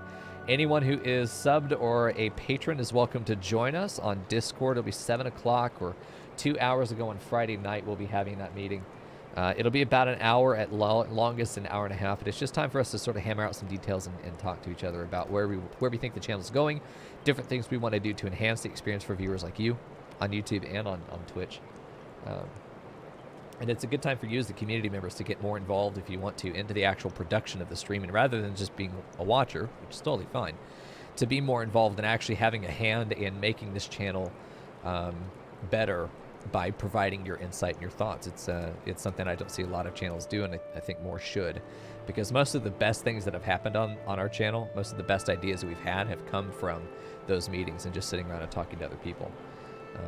It's fantastic. So I want to hear your opinion. If you can't be there at the time, we do keep the recording on Twitch for 24 hours, and I also submit the audio recording. We do record the meeting and post that onto Patreon as well, so you guys can catch up on it and still provide that feedback even if you're not able to be there live. Anyway, there's a lot going on here. There's always a lot going on. Plenty of events always in production, in the works. There's always something going on here. We're definitely not just playing video games on the internet and hoping we'll get rich. We're working our asses off. We've got a whole team dedicated to making this shit happen. So thanks for being here. I'm really excited about what we got coming up in March, y'all. You have no idea. It's going to be great. Anyway, it's good to see your knowledge of Sylphic culture has matured. I see no reason to delay your mission any further. Upon your arrival at Little Solace, seek out a young sylph by the name of Camuxio. I'm going to assume that's an X. It could be an H. I don't know what the origin or the referential language is for this to be able to tell the pronunciation, but I never fucking know in this game, so I'm just going to say it's Camuxio. Camuxio? Who knows? It could be like No, we're not going to fuck around with it. All right. He has served as an intermediary between our peoples on many an occasion, and he has the close ear of his tribe's elder. I see that Hawthorne has furnished you with... Oh, this is literally Hawthorne Hut. It's his house. It's just his house. That's what Hawthorne Hut is. Imagine being that important. You get a fucking giga crystal outside your house, man. Whoa. This guy must be very, very important to the people of Gridania, which would make sense. He might be the one that actually brokered the peace deal between the Sylph and Gridania. I wouldn't be surprised if that was his doing. He seems to be the only one here that we've talked to. He certainly was the one who was pointed directly at as the person to go to regarding them. He seems to be the envoy and liaison, but he's not capable of doing it now, which is probably why we're here. But it seems like before we arrived, that was absolutely his purpose. I would not be surprised if he had the credit of brokering that deal. Depending on how long that deal's been active, I don't remember if that was mentioned how many years they've had that peace with the Sylph, but I imagine he was at least involved in maintaining that, which is interesting. So yeah, I guess it makes sense that you would want to give him as many amenities as you could. Though it's weird that they're not trying to fix his brain. In any case, we'll see. I see that Hawthorne has furnished you with some of that malodorous root the Sylphs so adore. I have something of far greater import for you to deliver. A missive from the Elder Seedseer herself. To summarize the letter's contents in brief, it vouches... Would we be reading this? Summarizing... No! He's fucking dead, not again! Oh, it's time to get paid, babe. It vouches for the integrity of our envoy, that would be you, and restates Gridania's desire to maintain a harmonious relationship with our long-standing friends of the forest. The war with the Ixal has taken a toll on our resources. We can ill afford to get mired in another conflict. I need not impress upon you any further the importance of this mission. May the 12 see you return with good tidings. Well, it's time. Is don't look. Perfect. Nice hat.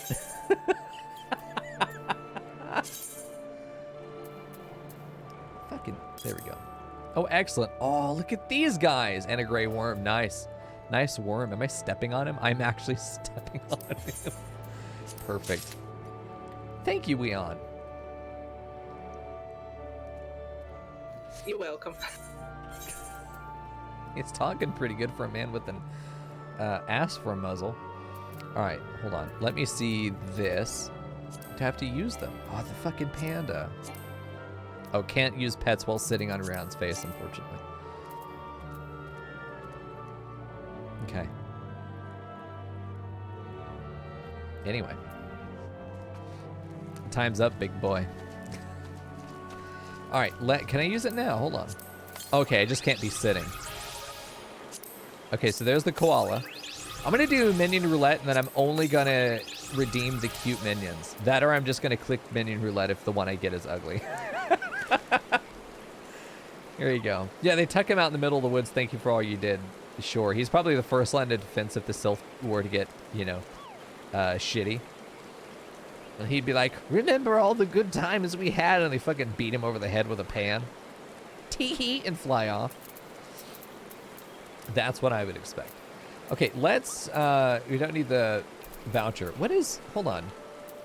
MGP voucher. Let's use that. That's just points, isn't it? Oh, thanks. I need to go clear out some of the challenge logs, easy stuff. Just like playing the mini games a couple times. Because you get like 10,000 MGP just for playing it 5 times. Doesn't matter if you win, I'll just fucking throw it. Who cares? You get such a massive return. All right, hold on. Let me do minion guide. There is a roulette button in there. Yeah, there we go. I wish I could get rid of one. That would be great. Or only summon from favorites would be fantastic. Okay. Capybara's on break. We now have tiny fat dodo boy. All right, pet. Perfect. Hello. Oh, look, he's trying so hard. He's so chunky. Yeah, the dodo is basic. Back into the minion guide, there's a checkbox on the bottom that says only select from favorited minions. Did you just meow at me? Yes. Good. Only select from favorites. Perfect. We'll add Rudy. He's a good boy. Chatty little hooker. Perfect. Okay, this is Mico SC. 100%. This is him. Confused, extremely in over his head, and the chunkiest boy. I would love to just be able to scoop. Just right-click, scoop.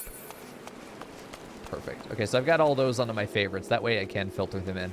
So I'll redeem all of them. I'll just only favorite the ones I really do like. I love that he has, like, googly eyes. Yes. Just like Mico SC. He's trying so hard. He's so struggling. Oh, it's okay. You're doing great, dude. Fantastic. Let me know if you're tired. I'll let you rest. He's too dumb to know when he's tired. He's no brain cells in there.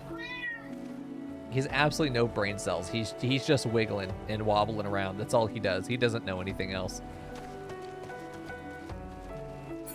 I'm sure he'll keep up. Do you have the dodo mount? I do, yeah. He does. I want him. Yeah, I saw him flying it around the other day. It was ridiculous. Consider Tiny Shark. Yes, Tiny Shark is fucking great too. Love.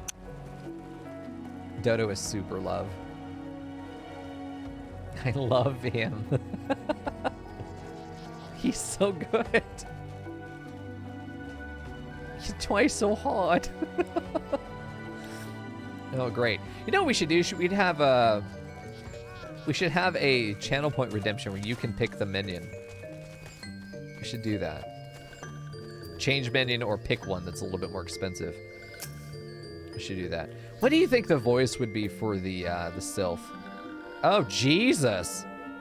I thought they would be cute. They're not. Cabbages. They are cabbages. Actually cabbage. Fucking weird. Okay. Yeah, Ida wasn't lying, that's right. Yeah, they do look like Gissel Greens. but also cabbage for sure. Plant, care to explain? I mean, these are your people. Fucking weird looking 5-head little cabbages. There we go. I have no idea. I'm just gonna fucking read it. There we go. Walking is not familiar to this one. This one does not trust strange walking ones. Strange dancing ones might be a different story, but this one expects no such thing. Walking one should go home and leave this one be. Okay. What if I did /dance? Does this get you going? I used to be paid for this. You get it for free, bitch.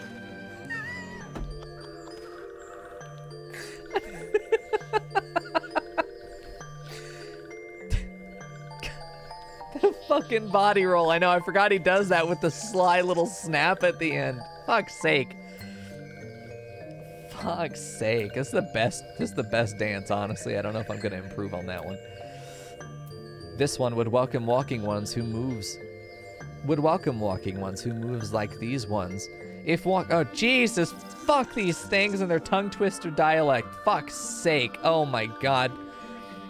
If walking one would talk to this one will answer. This one is a busy one, so walking one should speak with quick tongue. Well, just the what, are you fucking kidding me, face? Alright. A lot of the beast tribes have some quirk to their speech. I feel like I remember that. I did not remember this one being like this. Then again, I probably didn't look at any of the dialogue.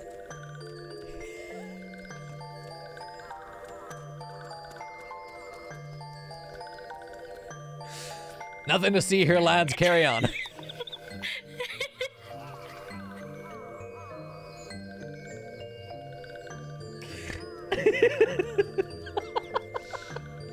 There they go. Off to save the world. So cute. Fuck's sake, dude.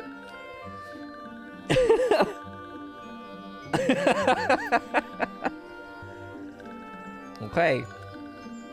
Dodo's on parade. Yeah. We all need dodo mounts so we can go on parade. It was one thing in New World I loved doing. During the beta, we were able to get a parade going of people crawling down the main street. It was fantastic. We should see if we can get a dodo conga line going. Yeah, Fern with a great question. How get dodo mount? Walking one would bring gift to this one. Walking one is most kind. Here they come. Back to work, lads. Nothing to see here.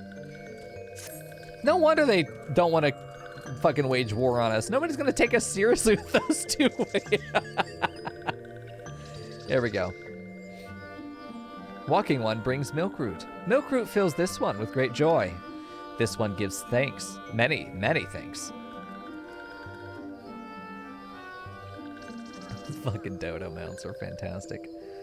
Walking one carries messages for Elder One. This one will deliver the message to Elder One. Walking one should not worry. Oh shit, they just phased out of the campfire.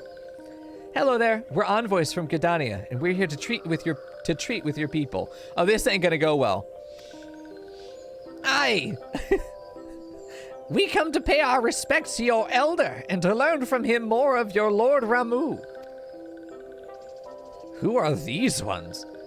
These walking ones come from Gridania? Walking one became a dancing one and brought milkroot, but walking one tricks this one. This one does not like tricks. This one will speak no more. Elder one is busy. Walking one should go home. You fucked it up, dude. Go home, you say? But the Sylphs of Little Solace have always welcomed Gridanian envoys with open wings.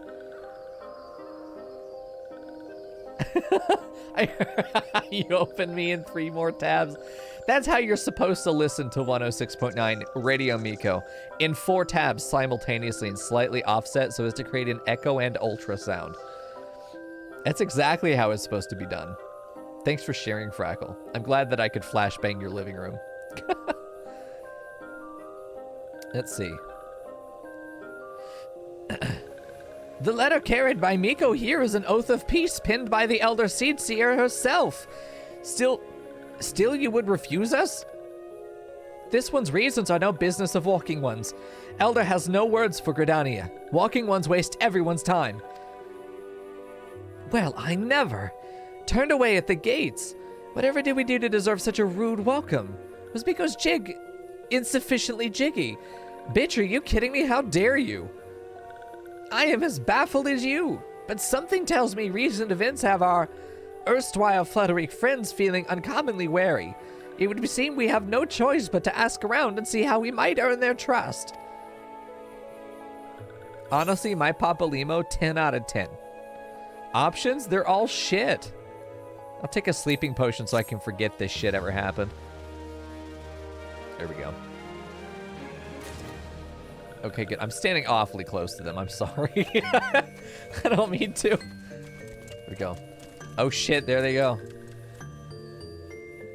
Excellent. I hope someone clipped that first time they walked through. Brilliant. Don't forget we have the clip contest. It closes this Friday, so get your shit in there if you want it. Here we go. Say, Mico, are you in the mood for dancing? Never. That's right, dancing. You went through all that trouble to learn the Sylph's traditional greeting, and you've greeted hardly any of them. Why, if I were a Sylph, I'd be beside myself with delight to see an adventurer expressing an interest in my culture. Me? Of course I'd be happy to join. Ow! Ow! Well, there goes the bloody leg cramps of mine acting up again. Oh. Well, okay. I guess I'll dance for them. You. It is honestly an awful fucking dance. That body roll, though, not bad. I do like the little snap at the end, but like, it's the laziest dance. There we go. Ooh. Walking One knows Jolly Dance. Jolly Dance fills this one with good cheer. Let these two be friends. Okay. You'd think that there would be some kind of kinesthetic rhetoric or body language in a more technical sense. That your dance is literally communicating as a symbol as opposed to just connotatively. Ephemeral dance is not great. Oh, everyone has their own dance. This is the Vieira male dance. Did the Vieira female have a different dance then? What does Walking One want with this one? Elder One warned this one not to get too friendly with Walking Ones. Oh, sorry, I forgot to dance at you. We'll have to see. My fucking dodo. I just need to hold up my dodo and just squeeze him and it goes when it opens up, man, that'd be great. Male Mikote dance is cringe. I want to see it. Ah, Walking One is a friend to these ones. Friendly like gracious Elder One of Forest City. Knows how to dance with this one's hearts. Good. Good. We've only got this one over here that we still need to do. They all have like X's in their name, don't they, at this point? Yeah, they all end with XIA, I think. XIO. Interesting. I wonder if it's a gender thing. Do they have gender? Who knows? Male dragon dance is underwhelming. Well, I haven't seen them, so you get to show me. Actually, I have seen the male dragon dance because I was a dragon slut my first time through. I figured the horns looked badass. There we go. Then my dodo's in on it, man. He's a better dancer, honestly. The fucking sass of that dance is incredible. Walking One would be a friend to these ones? This one is overjoyed. But this one keeps the ways of weaving a secret. Even if Walking One learned the secret, Walking One could not weave in the same way. Okay, thanks. I've done it. Ida, I don't know if you're actually helping here. You got the first walk by nicely, Andre. Perfect. We, hold on. Mico, would you like to hear the good news or the better news? Oh, would you like to hear the good news or the better news? See, that comma right there actually tells us that this is a different complete clause.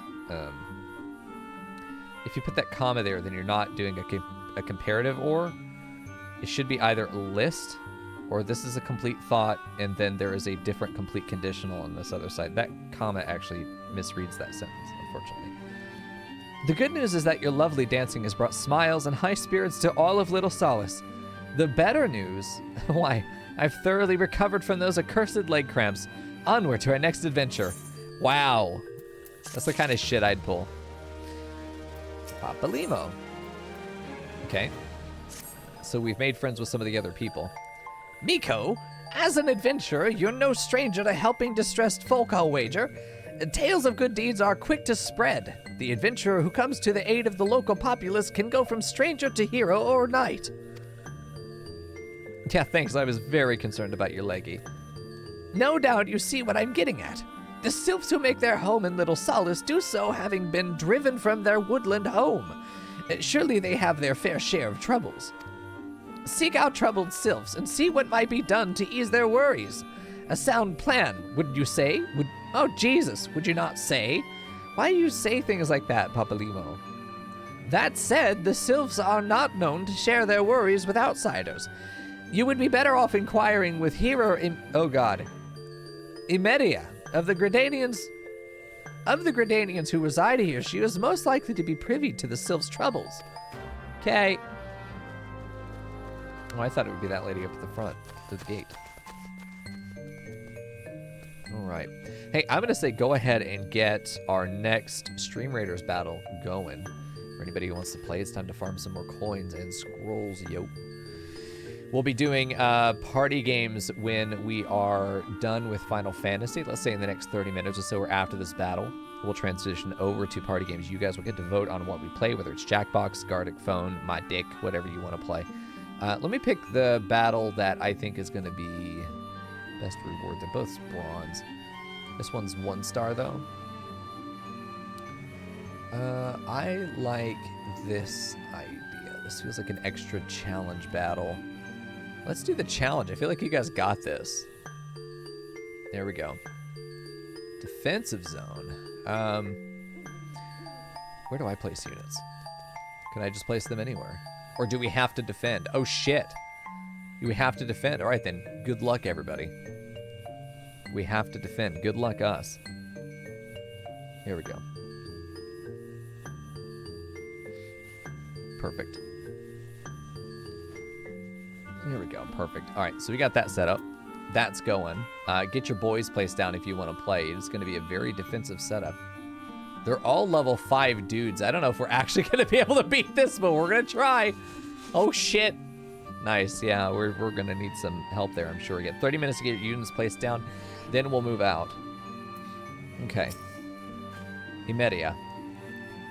Praise be to the elementals. I cannot express how happy I am to see an adventurer with a truly gentle heart.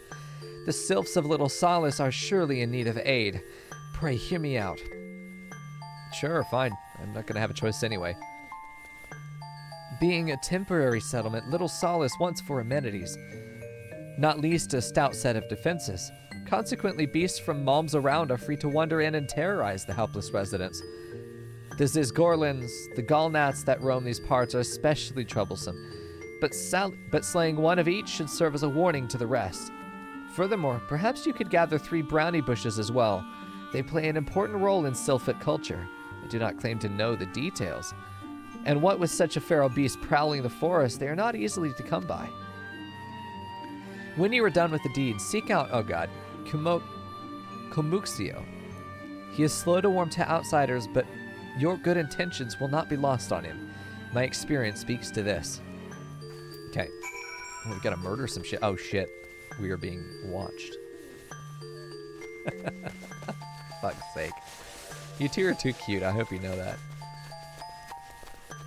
Here we go. Well, let's kill some Zizgorlins by punching them in the mouth. There we go. Probably should do my buff. These guys are gonna die so quick it doesn't really matter. There we go. I only need to kill 1. Okay, so I'm not worried about that. Let's go see if we can find a Gallnat, which will probably be on the other side. I remember being over here for a while and doing a lot of quests in this area. Like, I feel like it's going to take a while for us to get to through this sort of section of quests. Not complaining at all, but I definitely remember being over here for a while. Okay, and we got 2 brownie bushes. There might be a third one that's out there. Let me see if I can find. Well, it is actually probably in here, isn't it? The red circles would suggest as much. There's our 3rd brownie bush, and then after that we just have to kill a gull gnat, which, I mean, as soon as I see a swarm of them, we're going to be good. It might just be one big buggy boy. I'm surprised I'm close enough to reach that. There we go. Whoa. There's some big Orochus. We're going ivy. No. Oh, these are probably the gnats, yeah. I hopefully can just pick out one. Don't really want to join a fate, but I do want to punch boys. So that's what we're going to do. Yeah, there's no need to... Ew, punching bugs. I know, fucking nasty. Bleh. Has there been any enemy you guys have seen in the game that's been, like, genuinely grotesque to you? Squeeze. Blech. Crunch. It's more like a crunch. It's even worse. There we go. Zen with the defensive bomb on the front line. What was it? Spoilers. Oh, okay. Let me know when I get there, though. Like, once I've seen it. Oh, the daddy long-looking thing? Quite a few that are kind of grotesque, in my opinion. But again, spoilers, so... Damn, dude. You guys are muzzled really hard by the fact that I'm so far behind. There we go. We just scream at each other. Oh, good. I'm glad. I don't know if that's a good thing, actually. Yeah, the daddy long-looking things are unnerving. What are they called? And they're rough too, cause Yarzons, yeah, because they're so aggro. They're so aggro on top of it. And they actually, like, anytime that you're going to be in that area, they end up being some of the biggest threats while you're out there. All right, Komuxio, what do you got, man? Dancing One is still here. Dancing One can dance all night. This one's trust is not so easily earned. Well, it was before, but, like, have some brownie bush. Dancing One brings brownie bushes for this one? This one can dye thread once more. This one is pleased. Dancing One kills bitey buzzy one. This one hates bitey buzzy ones. Dancing One is kind. Too kind. Many walking ones come to these one's abode, but few are friendly like Dancing One. Perhaps this one was wrong not to trust Dancing One after all. Perhaps. Perhaps I want to eat you. Instantly teleport to turn around. There we go. Chris, Massachusetts! Good to see you again, friend. This one asked Dancing One for forgiveness. These ones have many troubles since Walking Ones last came to our abode. This one must be careful. Always careful. But Dancing One is not like other Walking Ones. This one can trust Dancing One. This one would like to ask Dancing One for help. Strange Walking Ones with bodies of steel come to the home of these ones. This one thinks steel ones come from Empire. Where Empire goes, many living ones become dead ones. Trees fall and bushes burn. These ones' homes is in danger. Danger! This one begs of Dancing One to help this one no more. What a cute fucking dog! Wait, sorry. Dancing One is friends with these ones and Walking Ones, yes? Dancing One must speak to these ones here and Walking Ones in Hut House and find out more. I have no fucking clue what's going on anymore. There we go. I didn't read that. Fuck. Okay, I'm gonna give him, I can't clap for him.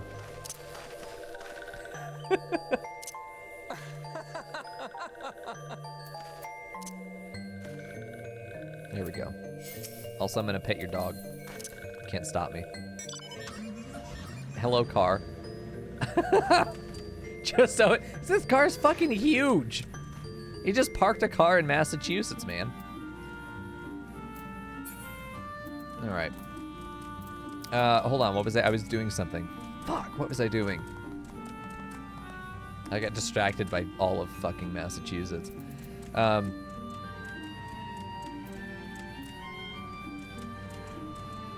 have no idea. No. Pet. What the fuck?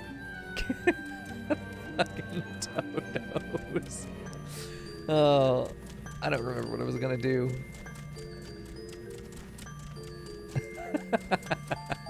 Mico, Yes. hang on a second. Okay. Oh, nice ass.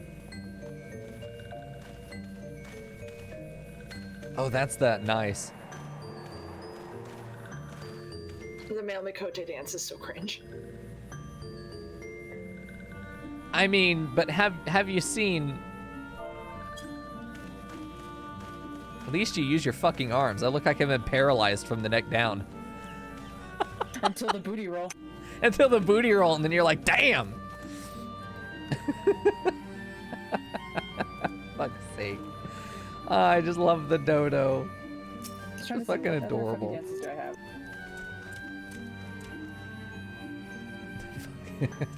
The dodo's so good. Oh, there we go. Investigate the suspicious presence. Nice. Ooh, we got some interesting units done. Good job, guys. Alright, Pelixia. Strange steel walking ones. Yes, this one is seen. Steel walking ones carry big boxes. Maybe walking ones hunt for shiny treasure. This one likes treasure. Okay. Definitely hunting for treasure, but fucking who ain't, you know? That doesn't tell us anything. Chris Massachusetts taking his time. He goes at his pace. That's why we like Chris Massachusetts. Alright.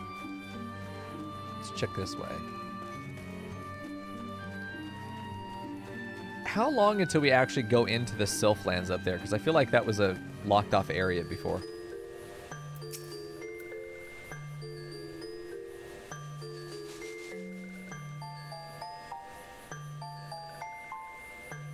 Once you hit around level 40-ish. Oh. Cool. Shush. Shush, this one says. Still walking ones are scary like touched ones. This one hates scary, and scary ones have scary friends. Again, that told me nothing. These guys are being very unhelpful right now.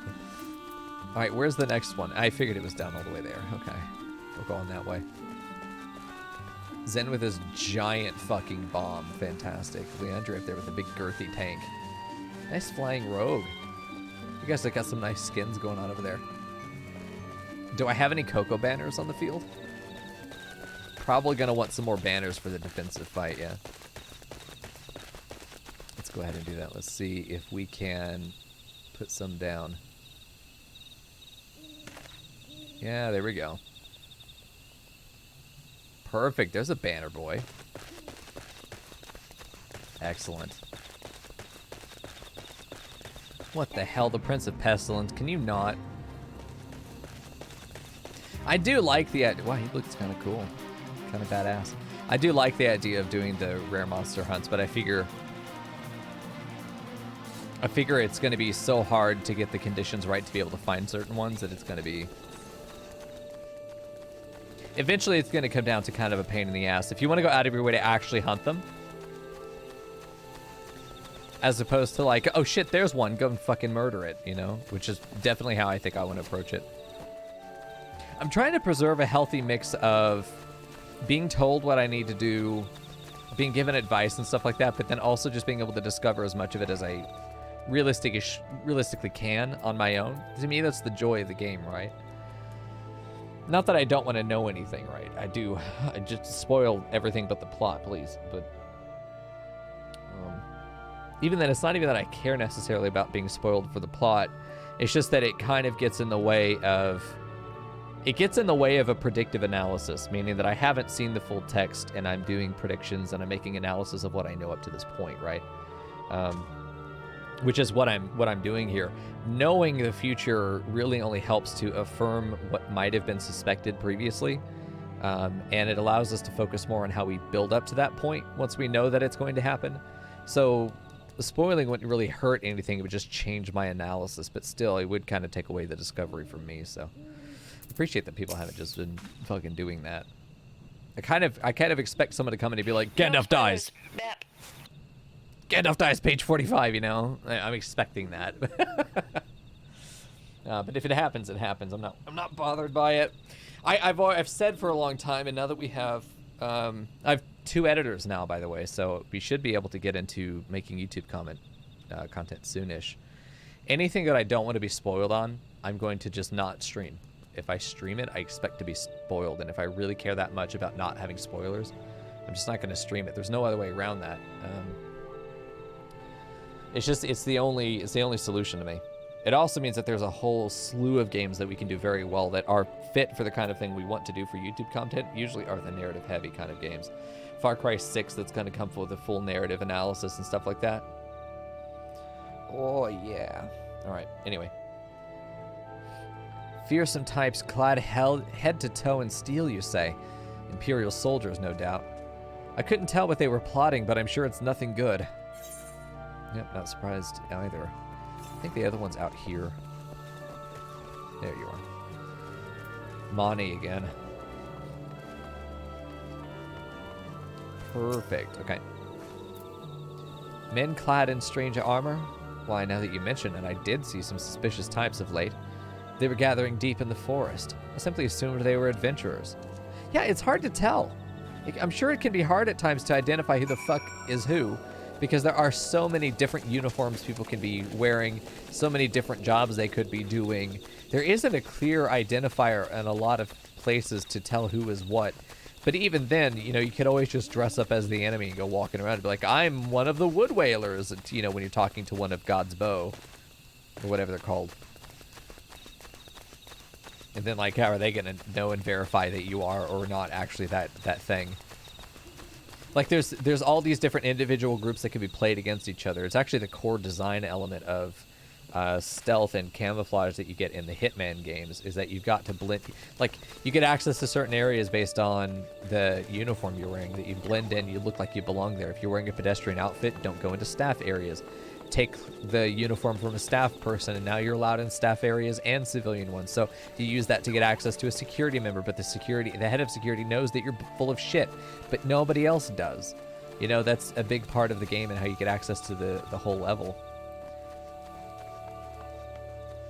And the more divided you are, and the fewer people that can verify your identity, the easier it is to just blend in to their group, and it definitely wouldn't solve the problem just having better identification. But I mean, it's totally understandable that somebody would be like, yep, that's an adventure, is just a bunch of Imperials are just marching through and be like, yep, we're going to burn that down, and we're going to kill all of those. Perfect. Sir, those are people. Yes, kill them third, too.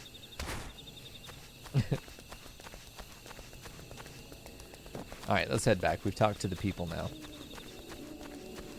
So we need to go kill some Imperials by the sound of it, which I'm always willing to wet my blade or my fist on some Imperial butthole. It's going to be fine.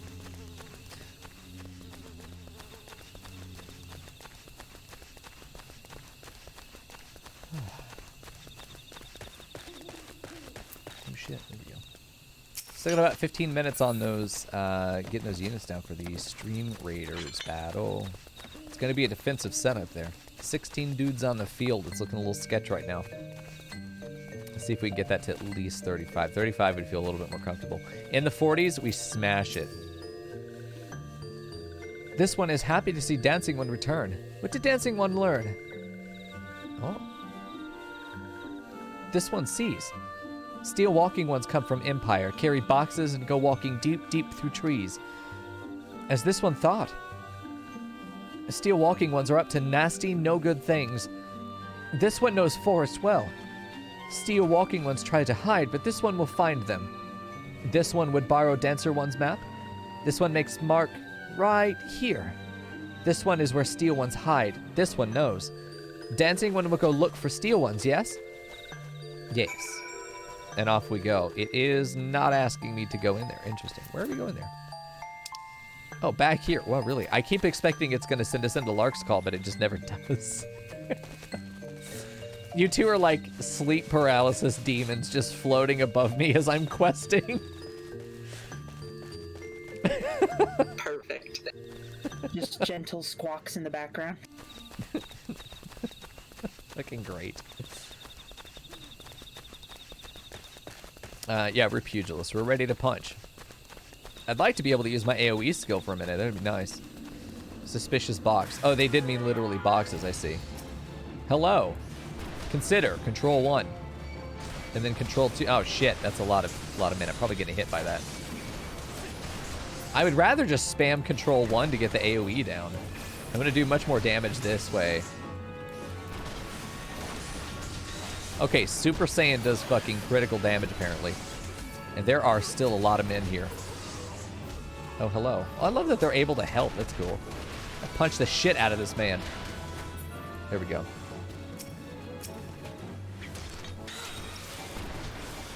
Do a little bit of AoE there. Oh, they're just fucking dead. Nice. Fucking Chris, Massachusetts. Thumbs up. Great job, dude.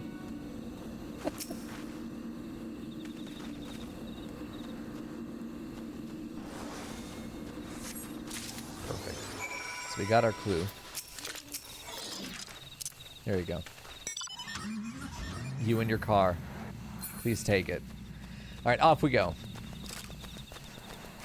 See, that dude has a Corvette riding bad bitch healer following him around. Fucking Chris, Massachusetts. Me? I got a couple fucking weebs. Healer weebs upon dodos. I definitely win. Absolutely I win. Dude, they got back so fast. Don't fucking do it. Get out of here. No, not Chris, Massachusetts. No, not you either. You. Kamuxio. There we go. Dancing one is back. This one breathes sigh of relief. This one was worried. Huh? Dancing one found something. Yes. Why would they just leave this out there? Why did they just leave that quartermaster's log? Are you kidding me? They're just like, yep, this is precious intelligence, but no one's gonna find it in this fucking box by this tree. And then we do. Everyone knows this box is there. How am I the first one to go digging for it? What? Dancing one found paper inside of box. This is a message from Empire? This one can read Walking One's symbols. Message paper has names of food and rocks. Food and rocks were inside boxes. This one knows. But this one does not understand. Food and rocks mentioned all come from home of these ones. How do steel walking ones know how to find them? Is there sneaky one hiding behind this one's wings? Snooping one selling secrets to steel walking ones? How the fuck am I getting through this? This one fears for this one's home. But Dancing One has helped this one much today. Dancing One must promise to always be friend to these ones. Yeah, you better, dude. You don't have many options here. I'd like to imagine the either is just straight up fucking booze. Fist those boys, you got it. For an as you command. There we go. Perfect.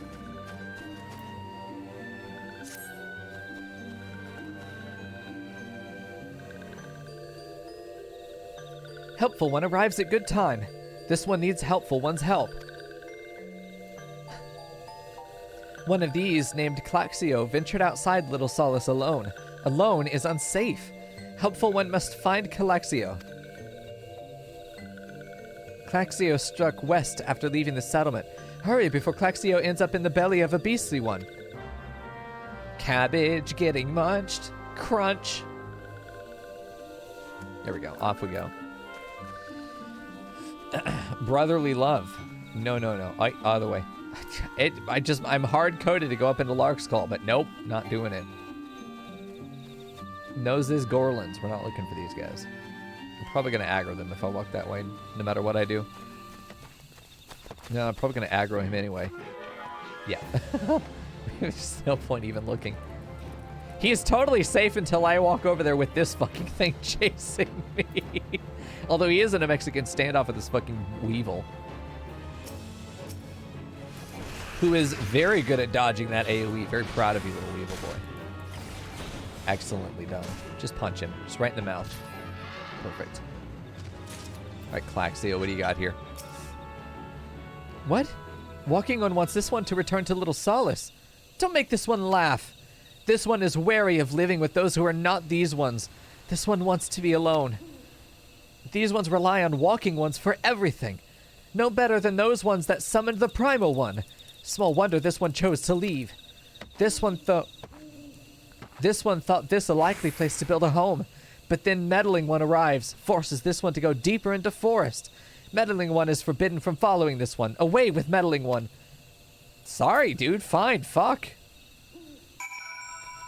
Sorry for saving your life, you dickhead. Little cabbage bitch. Maybe I'll eat him. Like, why be friends with these? Why not just, Yes? I feel like the biggest problem with ARR is just these kinds of bits where you can't completely cut them out, but at the same time, they don't necessarily contribute to the overall arc. Oh yeah, this is all filler episode. Like, nothing that is happening here is worthwhile narrative development at all. What? Claxio refused to return to these ones and went deeper into the forest? But this one saw touched ones lurking in the forest. Helpful One must hurry. Hurry and find Claxio. Helpful One should search for spools of thread on the forest floor. These things will lead Helpful One to Claxio. What? You just know by divine authority that he is drawing spools of thread. He's just dropping them as he goes like little fucking breadcrumbs. Like, oops, fell out of my leaf hole. But hurry, hurry before the touched ones takes Claxio away. I mean, okay, sure, but again, fuck's sake. Yeah, he's all the way up in the bramble patch. Fuck's sake, dude. We could have just probably gone and done the Lancer quest here. Fuck off, Zizgorlan. I'll fucking murder you. What's that in the ground? Whatever, doesn't matter.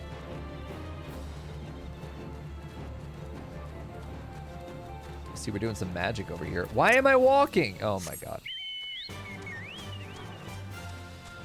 Shout out to Gween Medine. Excellent. I think it was a white mage, wasn't it? She had a shield, but was casting magic. The only class I know that does that is the white mage.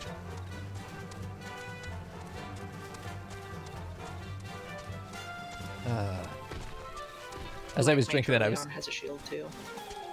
Who does? I think the Thaumaturgist can. Oh yeah, you know what? I think you're right. But it looked like she had a wand, maybe. Would that make the difference? They have rod stick things. Okay, Claxia. Alright, I will punch. At level 24, I don't know what skills I'll have. Hopefully I have the AoE, though. Probably gonna need it.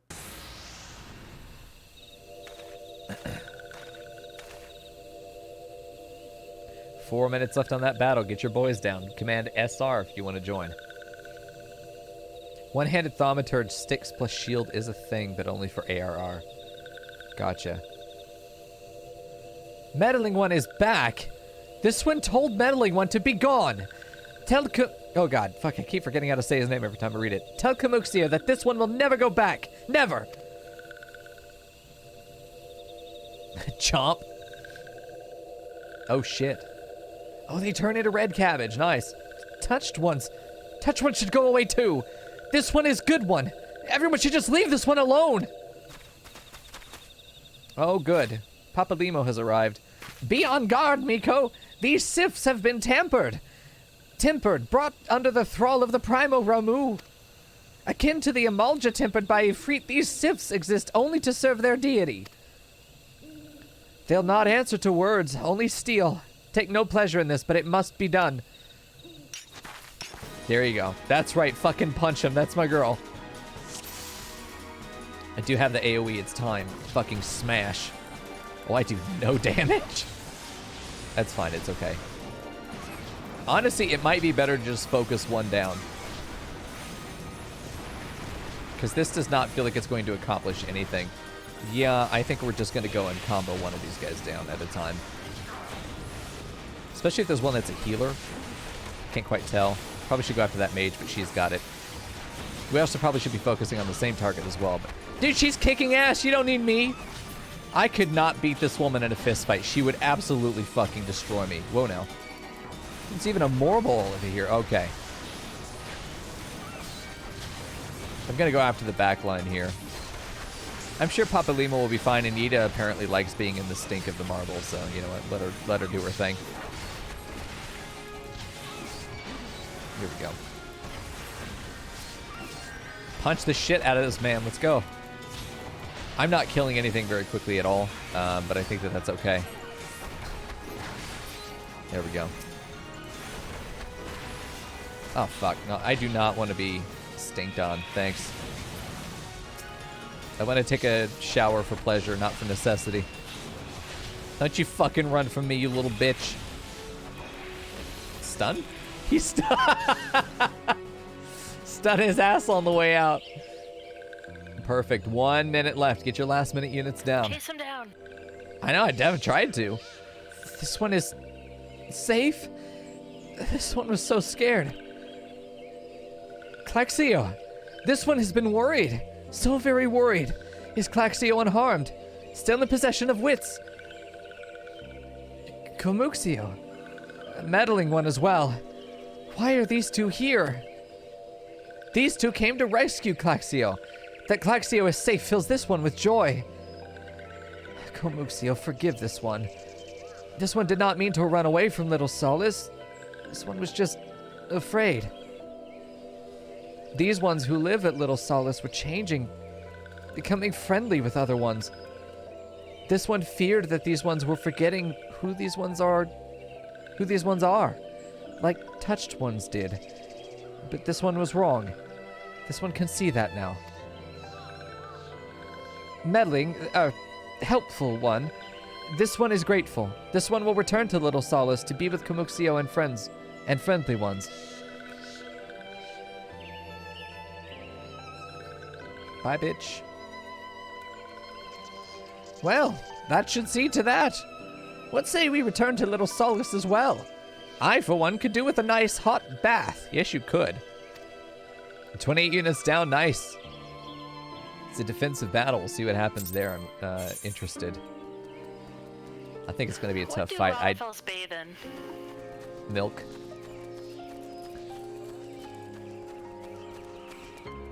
I mean, like the kitchen sink, or... Yes.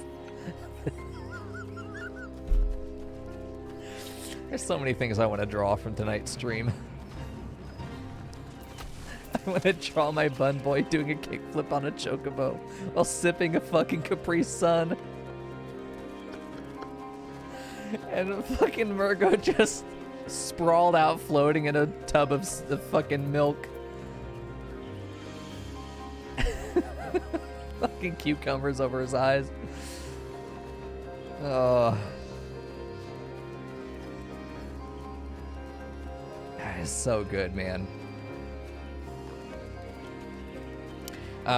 Starting in March, I'm gonna have Poor daily. Lalafels. They get so much hate. They do, but they're adorable. Not that I like them or anything, Baka. There we go. But I'm gonna have an hour at least every day of just working on art, even if it's just warm-ups or doing a study or something. More time on certain days if I have like actual commissions to do, if there's certain things that I want to actually accomplish. But I'm gonna have office hours to be able to do that stuff every day, so I can just make these lists of different things to doodle, and they can be my warm-ups. It'd be great. We just gotta make sure we write them down, because as soon as I press end stream, my brain goes, it's all gone, like fucking opening a vacuum can. It just goes, no, I didn't even do it. Hold on. There we go. It's just like that, and it's all fucking empty again. Every time. Every time. All right, let's hand this in. Ooh, lick those lips. Hey, fuck you, cat. You're fucking a slut. I don't have my... Hold on. I don't have my... Did you like that? It's like an old man, dude.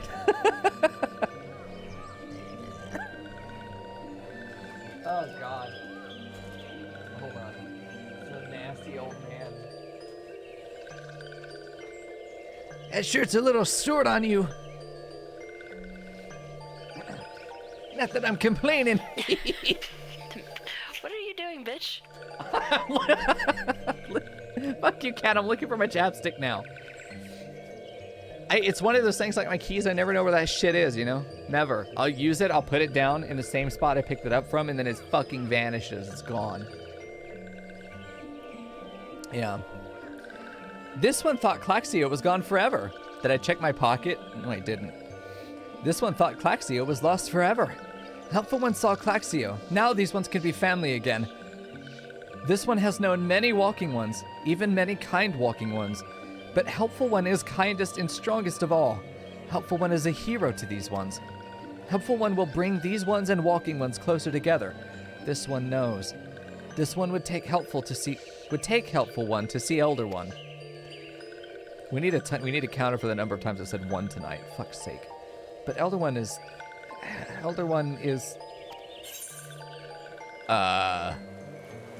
Yes? Fucking dead? Possessed, maybe? Maybe he got turned. They need a new elder. Maybe it's you. Time for promotion because you killed your boss. Can I get up on this? Can I get up on Ida? No, I cannot. Can I get up on this? Well, I think I just walked through this. Oh, fuck. Sad times. I need to find something I can climb on that isn't a man. Hard to find, actually. Pumpkins? It's maybe time. Oh, Dodo friend likes pumpkins. Hell yeah. I kind of want to sit by the campfire, man. This is kind of